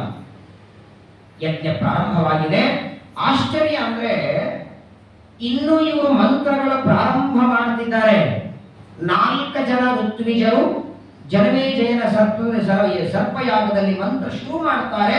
ದಮ ಬಂದು ಬೀಳ್ತಾ ಇವೆ ಹಾವುಗಳು. ಸೂತಾಚಾರ್ಯ ಹೇಳ್ತಾರೆ ಶೌನಕರಿಗೆ, ಹೆಂಗಿತ್ತು ಅಂದ್ರೆ ಸಣ್ಣ ಹೆಬ್ಬಟ್ಟಿನನ್ನ ಆರಂಭ ಮಾಡಿ, ಕೆಲವು ಹಾವು ಹೆಬ್ಬಟ್ಟಿನಷ್ಟಿತ್ತು, ಕೆಲವು ಹಾವು ಚೋಟದಷ್ಟು, ಕೆಲವು ಕೈಯಷ್ಟು ದೊಡ್ಡ ಗಿಡ. ಸಣ್ಣ ಹೆಬ್ಬಟ್ಟಿನಿಂದ ಆರಂಭ ಮಾಡಿಕೊಂಡು ದೊಡ್ಡ ಗಾತ್ರದವರೆಗೆ ಕೆಲವು ಹಾವುಗಳು ಒದರ್ತಾ ಬಂದು ಬೀಳ್ತಿದ್ದು ಅಂತೆ. ಅಯ್ಯೋ ರಕ್ಷಣೆ ಮಾಡಿ ಅಂತ ಒದರ್ತಾ ಬಂದು ಬೀಳ್ಬೇಕು. ಹೇಗಾಗಿರ್ಬೇಕು ಹೇಳಿ? ಪ್ರವಚನ ಕೇಳೋರಿಗೆ ಸರ್ಪಯಾಗ ಇಷ್ಟು ಭಯಾನಕ, ಮಾಡಿದವ್ರಿಗೆ ಹೇಗಿರ್ಬೇಕಲ್ಲಿ? ಹೋಮ ಮಾಡ್ಲಿಕ್ಕೆ ನಾವು ಆಹುತಿ ಹಾಕ್ಬೇಕಾದ್ರೆ ಆ ಎಳ್ಳೋ ತುಪ್ಪನೋ ನಮ್ಮ ಎದುರುಗಡೆ ಇರ್ಬೇಕಲ್ಲ. ಇಲ್ಲೇನು ಹಾವುಗಳಿಲ್ಲ, ಮೇಲಿಂದ ಬೀಳ್ತಿವೆ. ಇವು ಸ್ವಾಹ ಅಂತ ಮಂತ್ರ ಹೇಳಿದ ಕ್ಷಣ ಋತ್ವಿಜರ ಮಂತ್ರ ಕೇಳಿ ಬಂದು ಬೀಳ್ತಾ ಇವೆ ಒಳಗೆ. ಯಸ್ಮಿನ್ ಕಾಲೇ ಚ ಈ ದೇಶೇ ಸ್ಥಾಪನೇಯಂ ಪ್ರಕೀರ್ತಿತ.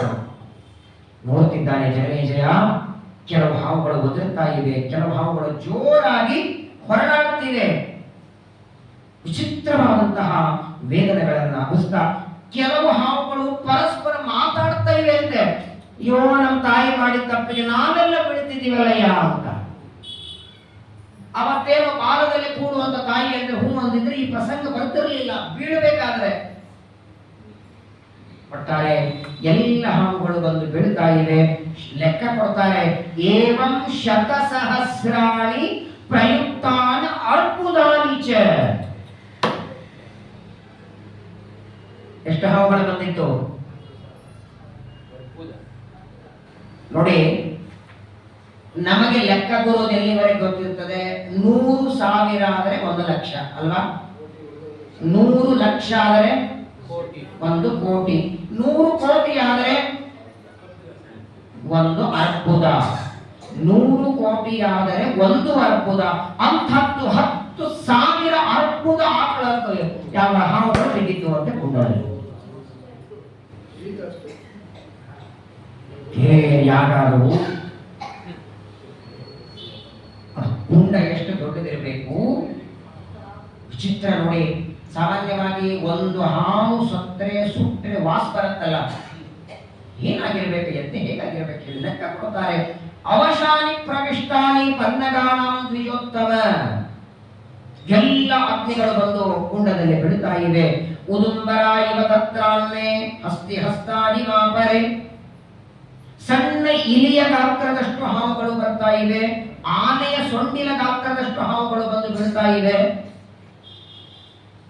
ಆದರೆ ಎಲ್ಲ ಹಾವುಗಳು ಬಂದು ಬೀಳಬೇಕಾದರೆ ಜನಮೇಜಯ ರಾಜನ ದೃಷ್ಟಿ ಮಾತ್ರ ತಕ್ಷಕನ ಮೇಲೆ ಇತ್ತು. ಅವನು ಬರ್ತಾನೆ ಇಲ್ಲ. ಎಷ್ಟು ಜನ ಊಟಕ್ಕೆ ಬಂದ್ರೆ ನಾವು ಯಾವ ಸಲುವಾಗಿ ಕಾಯ್ತಿರ್ತೀವಿ, ಅವ್ರು ಬರಲಿಲ್ಲ ಅಂದ್ರೆ ಅವರಿಗೆ ಕಾಯ್ತಿರ್ತೀವಿ.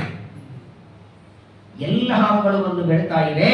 ಯಾಕೆ ತಕ್ಷಕ ಬರ್ತಾ ಇಲ್ಲ ಅಂದಾಗ ತಕ್ಷಕ ಇಂದ್ರನ ಹತ್ರ ಹೋಗಿದ್ದಾನೆ. ಯಾಕೆ ಇಂದ್ರನನ್ನೇ ಕುರಿತು ಯಾಕೆ ಹೋದ ಅಂದ್ರೆ ನೋಡಿ, ಸಾಮಾನ್ಯವಾಗಿ ನಮ್ಮನ್ನ ರಕ್ಷಣೆ ಮಾಡ್ತಾನೆ ಅಂತ ವಿಶ್ವಾಸ ಯಾರ ಮೇಲಿರತ್ತೋ ಅವ್ರ ಹತ್ರ ತಾನು ನಾವು ಹೋಗೋದು. ಇಂದ್ರದೇವರು ನನ್ನನ್ನ ರಕ್ಷಣೆ ಮಾಡ್ತಾರೆ ಅಂತ ಇವನಿಗೆ ಯಾವಾಗ ಅನಿಸಿತ್ತು ತಕ್ಷಕನಿಗೆ? ಯಾವಾಗ ಅನಿಸಿತ್ತಂದ್ರೆ ನೋಡಿ, ಈ ಮಧ್ಯದಲ್ಲಿ ಒಂದು ಗದ್ದಲ ಆಗಿತ್ತು. ಈ ತಕ್ಷಕ ಮೊದಲು ಬ್ರಹ್ಮದೇವರ ಹತ್ರ ಹೋಗಿದ್ದ. ಜನಮೇಜಯರಾಗ ಸರ್ಪಯಾಗ ಮಾಡ್ತಾನೆ. ಸರ್ಪಯಾಗದಲ್ಲಿ ಎಲ್ಲ ಹಾವುಗಳ ಜೊತೆಗೆ ನಾನು ಅಲ್ಲಿ ಬೀಳಬೇಕಾಗಿದೆ. ಬ್ರಹ್ಮದೇವರನ್ನು ನೀ ನನ್ನ ಲೋಕದಲ್ಲಿ ಇರಬೇಡ, ಇಂದ್ರನ ಹತ್ರ ಹೋಗು ಅಂತ ಬ್ರಹ್ಮದೇವರ ಆಜ್ಞೆ ಮಾಡಿ ಕಳಿಸಿರ್ತಾರೆ. ಬ್ರಹ್ಮದೇವರ ಆಜ್ಞೆ ಇದ್ದದ್ದಕ್ಕೆ ಇಂದ್ರ ಇಲ್ಲ ಅನ್ನೋ ಹಾಗೂ ಇರಲಿಲ್ಲ. ಇಂದ್ರ ಅಂತಾರೆ, ನಿನ್ನ ರಕ್ಷಣೆ ಮಾಡೋದು ನನ್ನ ಜವಾಬ್ದಾರಿ. ನಿನ್ನನ್ನು ಎಲ್ಲೋ ಒಂದು ಕಡೆ ಕೂತ್ಕೋಬೇಡ, ನನ್ನ ಸಿಂಹಾಸನಕ್ಕೆ ಗಟ್ಟಿಯಾಗಿ ಹಿಡ್ಕೊಂಡು ಕೂತ್ಕೋ. ಯಾಕಂದ್ರೆ ನನ್ನ ಸಿಂಹಾಸನ ಅಂತೂ ಅಲ್ಲಾಡೋದಿಲ್ಲ. ನಾನು ಇಂದ್ರನಾಗಿ ಇದರ ಮೇಲೆ ಕೂತ್ಕೊಳ್ಳೋವರೆಗೆ ಸಿಂಹಾಸನ ಅಲ್ಲಾಡೋದಿಲ್ಲ. ಇದಕ್ಕೆ ಗಟ್ಟಿಯಾಗಿ ಕೂತ್ಕೊಂಡಿ ಅಂದ್ರೆ ನೀವು ಚೆನ್ನಾಗಿರ್ತಿ ಅಂತ ಹೇಳ್ತಾರೆ. ಆ ಸಂದರ್ಭದಲ್ಲಿ ಋಷಿಗಳಿಗೆ ಅಂತಾನೆ ಜನಮೇಜಯ ಸ್ವಾಮಿ, ಅರ್ಬುದ ಹಾವುಗಳು ಬಂದು ಬಿಡುತ್ತಾ ಇವೆ. ನಮ್ಮ ತಂದೆಯನ್ನ ಕಚ್ಚಿದ ತಕ್ಷಕನೇ ಬರ್ತಿಲ್ಲ, ಏನಪ್ಪ ಮಾಡೋದು ನಾವು? ಇಂದ್ರನ ಹತ್ರ ಹೋಗಿದ್ದಾರೆ. ಇಂದ್ರನಿಗೆ ಶರಣಾಗತರಾಗಿದ್ದಾರೆ. ನಿನ್ನ ರಕ್ಷಣೆ ಮಾಡ್ತೇನೆ ಅಂತ ಇಂದ್ರ ಅವನಿಗೆ ವರ ಕೊಟ್ಟಿದ್ದಾನೆ. ಕೆಲಸ ಮಾಡಿ, ನನಗೆ ಬೇಕಾದದ್ದು ತಕ್ಷಕನ ಮರಣ. ಅವನು ಯಾರ ಜೊತೆ ಕೂತ್ರೇನು? ಸೇಂದ್ರಾಯ ತಕ್ಷಕಾಯ ಸ್ವಾಹ ಅಂತ ಹಾಕಿ. ಹೆಂಗ್ ಸಾಧ್ಯ ರೀ? ಇಂದ್ರ ಸಹಿತ ತಕ್ಷಕ ಬಂದು ಬೀಳ್ಲಿ ಅಂತಾನೆ ಜನಮೇಜಯ. ದೇವತೆಗಳಿಗೆ ಮರಣ ಇದೆಯಾ? ಅಗ್ನಿಕುಂಡದಲ್ಲಿ ಬಿದ್ದು ಸಾಯೋ ಹಾಗಿದೆಯಾ? ಇವನು ಆಹುತಿ ಹಾಕುವಂತ ಜನಮೇಜಯ ಅಂತಾನೆ, ಬ್ರಾಹ್ಮಣರಂತಾರೆ ಹಾಕುವುದಿಲ್ಲ ಅಂತಾರೆ. ದೇವತೆಗಳನ್ನ ಕರೆದು ಆಹುತಿ ಕೊಡುತ್ತಾರೆ ಹೊರತು ಅವರನ್ನೇ ಆಹುತಿ ಹಾಕೋದಲ್ಲ ಕುಂಡದಲ್ಲಿ. ಏನಾದ್ರೂ ಮಾಡಿ ತಕ್ಷಕ ಬಂದು ಬಿಡಬೇಕು. ಈ ಹಾವುಗಳೆಲ್ಲ ಬಂದು ದಪ ದಪ ದಪ ಬೀಳ್ತಾ ಇರಬೇಕಾದ್ರೆ ನಾನು ನಿನ್ನೊಂದು ಮಾತು ಹೇಳಿದ್ದೆ, ಎಲ್ಲಾ ಹಾವುಗಳು ತಾಯಿಯ ಶಾಪ ಪಡೆದು ವಾಸುಕಿ ಅನ್ನೋ ಸರ್ಪಕ್ಕೆ ತಾಯಿ ಶಾಪ ಕೊಟ್ಟಿರಲಿಲ್ಲ. ಯಾಕಂದ್ರೆ ಆ ವಾಸುಕಿ ಸರ್ಪವೇ ಹೇಳ್ತದೆ ನಾವು ಬಾಲದಲ್ಲಿ ಹೋಗ್ಬಿಡ್ತೀವಿ ಅಂತ. ಎಲ್ಲ ಹಾವುಗಳು ಬೀಳುವಾಗ ವಾಸುಕಿ ಅಂತಾರೆ, ಏನ್ ನಮ್ಮ ಜಾತಿನೇ ಮುಗಿದೋಗುತ್ತೆ ಇನ್ನು ಸ್ವಲ್ಪ ದಿವಸಕ್ಕೆ, ಏನಾದ್ರೂ ಮಾಡಬೇಕು ಅಂತ ವಾಸುಕಿ ಸರ್ಪ ಓಡಿ ಬಂದು ಆಸ್ತಿಕ ಋಷಿಗಳಿಗೆ ಪ್ರಾರ್ಥನೆ ಮಾಡ್ತದೆ.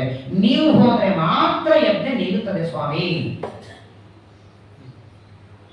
ಯಾಕಂದ್ರೆ ಆಸ್ತಿಕರು ಹುಟ್ಟಿದ್ದೇ ಯಜ್ಞ ನಿಲ್ಲಿಸೋದಕ್ಕಾಗಿ.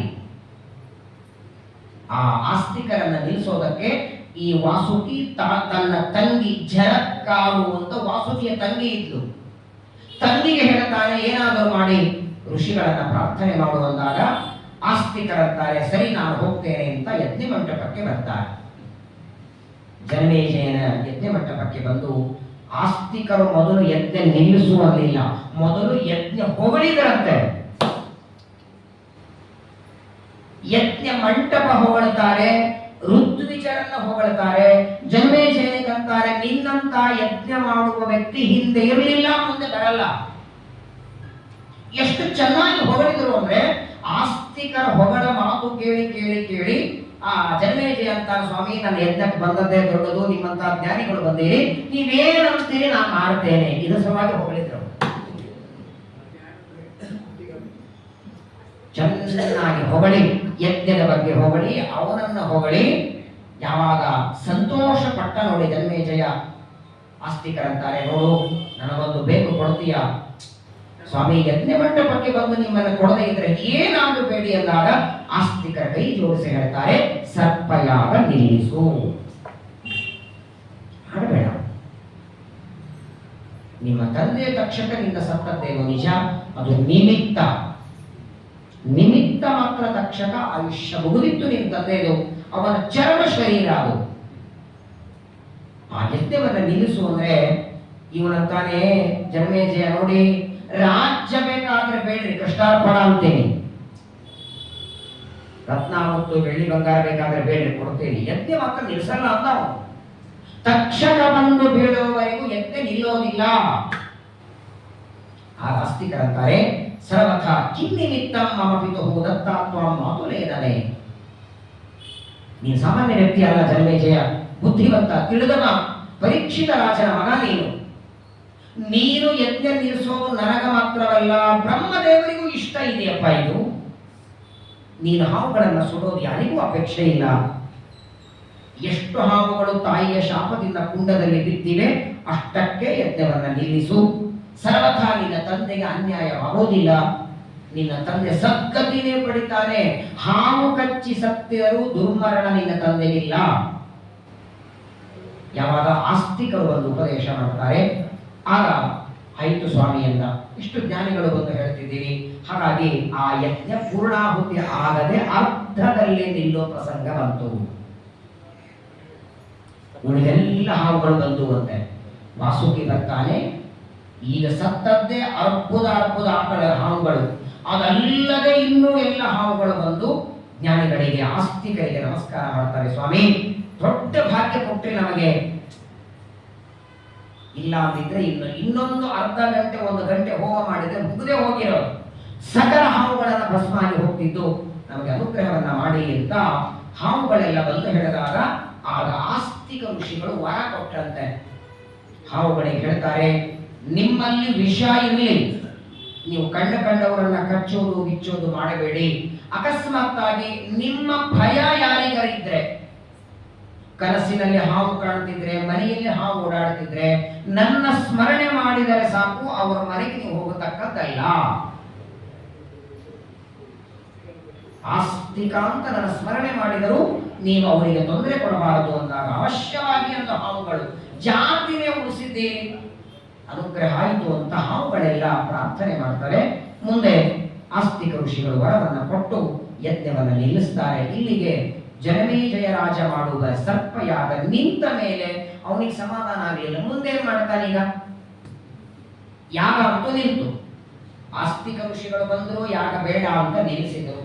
ಆಸ್ತಿಕರ ಜೊತೆಗೆ ಆ ಯಾಗ ನಿಲ್ಲಿಸೋದಕ್ಕೆ ವೈಶಂಪಾಯನರು ಅಲ್ಲಿಗೆ ಬಂದಿದ್ರು, ಬೃಹಸ್ಪತಿಗಳು ಬಂದಿದ್ರಂತೆ. ಬಂದದ್ದು 3 ಜನ ಬಂದಿದ್ರು. ಆಗ ಸತ್ಯ ಅಲ್ಲಿ ಪಕ್ಕದಲ್ಲಿ ಕೂತಂತಹ ವೈಶಂಪಾಯನರಿಗೆ ಕೇಳ್ತಾರೆ, ಸ್ವಾಮಿ, ಸರ್ಪಯಾಗ ಅಂತೂ ಬೇಡ ಅಂದ್ರಿ, ಈಗ ನನ್ನ ತಂದೆಗೆ ಸದ್ಗತಿ ಆಗತ್ತೋ ಇಲ್ಲೋ? ನಿಶ್ಚಿತವಾಗಿ ಆಗತ್ತೆ. ಹೆಂಗಾಗತ್ತೆ? ಹಾವು ಕಚ್ಚಿ ಸತ್ತಿದ್ದಾನೆ, ತಕ್ಷಕರನ್ನಂತೂ ನಾನು ಕೊಲ್ಲೇ ಇಲ್ಲಲ್ಲ. ಆಗ ವೈಶಂಪಾಯನಂತಾರೆ, ನಿನ್ನ ತಂದೆಗೆ ಹೇಗೆ ಸದ್ಗತಿ ಆಗತ್ತೆ ಎಲ್ಲ ವಿಚಾರ ನಾನು ಉಪದೇಶ ಮಾಡುತ್ತೇನೆ. ಇಲ್ಲಿಂದ ಮಹಾಭಾರತ ಶುರುವಾಗುತ್ತೆ. ಹೀಗೆ ಪರೀಕ್ಷಿತನ ಪ್ರಶ್ನೆ, ಶುಕಾಚಾರ್ಯರ ಉತ್ತರ, ಭಾಗವತ ಶುರುವಾಯಿತು.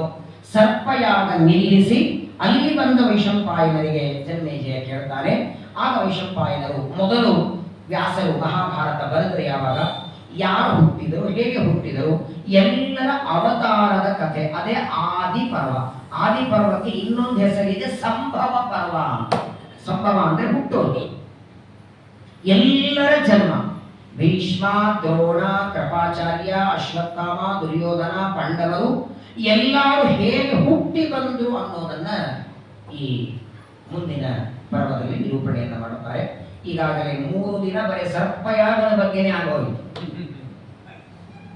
ಇನ್ನು ಉಳಿದದ್ದು 4 ದಿನ, ಅಂದ್ರೆ ಈ ಒಂದು ಸ್ಲಾಟ್ ಒಳಗೆ ಆದಿ ಪರ್ವದ ಕೆಲವು ಮಾತು ವಿಶೇಷವಾಗಿ ನಾವೆಲ್ಲೂ, ಯಾಕಂದ್ರೆ ಕೆಲವರಿಗೆ ದ್ರೋಣಾಚಾರ್ಯರು ಹುಟ್ಟಿ ಬಂದದ್ದು ಗೊತ್ತಿಲ್ಲ, ಭರದ್ವಾಜ ಋಷಿಗಳು ಹುಟ್ಟಿದ್ದು ಗೊತ್ತಿಲ್ಲ, ಅವರ ಜನ್ಮನೇ ಒಂದು ರಹಸ್ಯ. ಅವರೆಲ್ಲರೂ ಹುಟ್ಟಿ ಬಂದ ಒಂದು ವಿಚಾರವನ್ನ ಮುಂದಿನ 4 ದಿನಗಳಲ್ಲಿ ಶ್ರವಣ ಮಾಡೋಣ. ಒಂದೊಂದು ಸಮಯದಲ್ಲಿ ಎಷ್ಟು ತಡ ಮಾಡಿ ಹೋದ್ರೆ 18 ಪರ್ವ ಮುಗಿಲಿಕ್ಕಿಲ್ಲ. ಕುರುಕ್ಷೇತ್ರದಲ್ಲಿ ಮಂಗಳ ಆಗಬೇಕಾದ್ದರಿಂದ ಒಂದೊಂದು ಸ್ಲಾಟ್ ಒಳಗೆ 2 ಪರ್ವಗಳನ್ನ ಮುಗಿಸಿದರೆ ಮಾತ್ರ ನಾವು ಕುರುಕ್ಷೇತ್ರದಲ್ಲಿ ಮಂಗಳ ಸಾಧ್ಯ. ಎಷ್ಟು ಪ್ರಧಾನವಾಗಿ ತಿಳಿಬೇಕು ಅಷ್ಟು ವಿಷಯಗಳನ್ನು ನಿರೂಪಣೆಯನ್ನು ಮಾಡ್ತಾ ನಾಳೆಯಿಂದ ಮತ್ತೆ ಎಲ್ಲೆಲ್ಲರೂ ಹುಟ್ಟಿ ಬಂದ ಕ್ರಮ ಆದಿ ಪರ್ವ ಸಂಭವ ಪರ್ವವನ್ನು ವೈಶಂಪಾಯನರು ಜನ್ಮೇಜಯನಿಗೆ ಉಪದೇಶ ಮಾಡಿದ ವಿಚಾರವನ್ನು ನಾಳೆಗೆ 6:30 ಮತ್ತೆ ಶ್ರವಣ ಮಾಡೋಣ. ಭಾರತೀಯ ಮುಖ್ಯ ಪ್ರಾಣಾಂತರ್ಗತ ಶ್ರೀಕೃಷ್ಣಾರ್ಪಣಮಸ್ತು. ಹರೇ ನಮೋ. ನಾಳೆಗೆ ಪರಾಭವನಾಮ ಸಂವತ್ಸರ, ದಕ್ಷಿಣಾಯನ, ಗ್ರೀಷ್ಮ ಋತು, ಆಷಾಢ ಮಾಸ, ಶುಕ್ಲ ಪಕ್ಷ. ನಾಳೆಗೆ 24ನೇ ತಾರೀಕು ಶುಕ್ರವಾರ, ದಶಮಿ ತಿಥಿ, ಅನುರಾಧ ನಕ್ಷತ್ರ, ಶುಕ್ಲ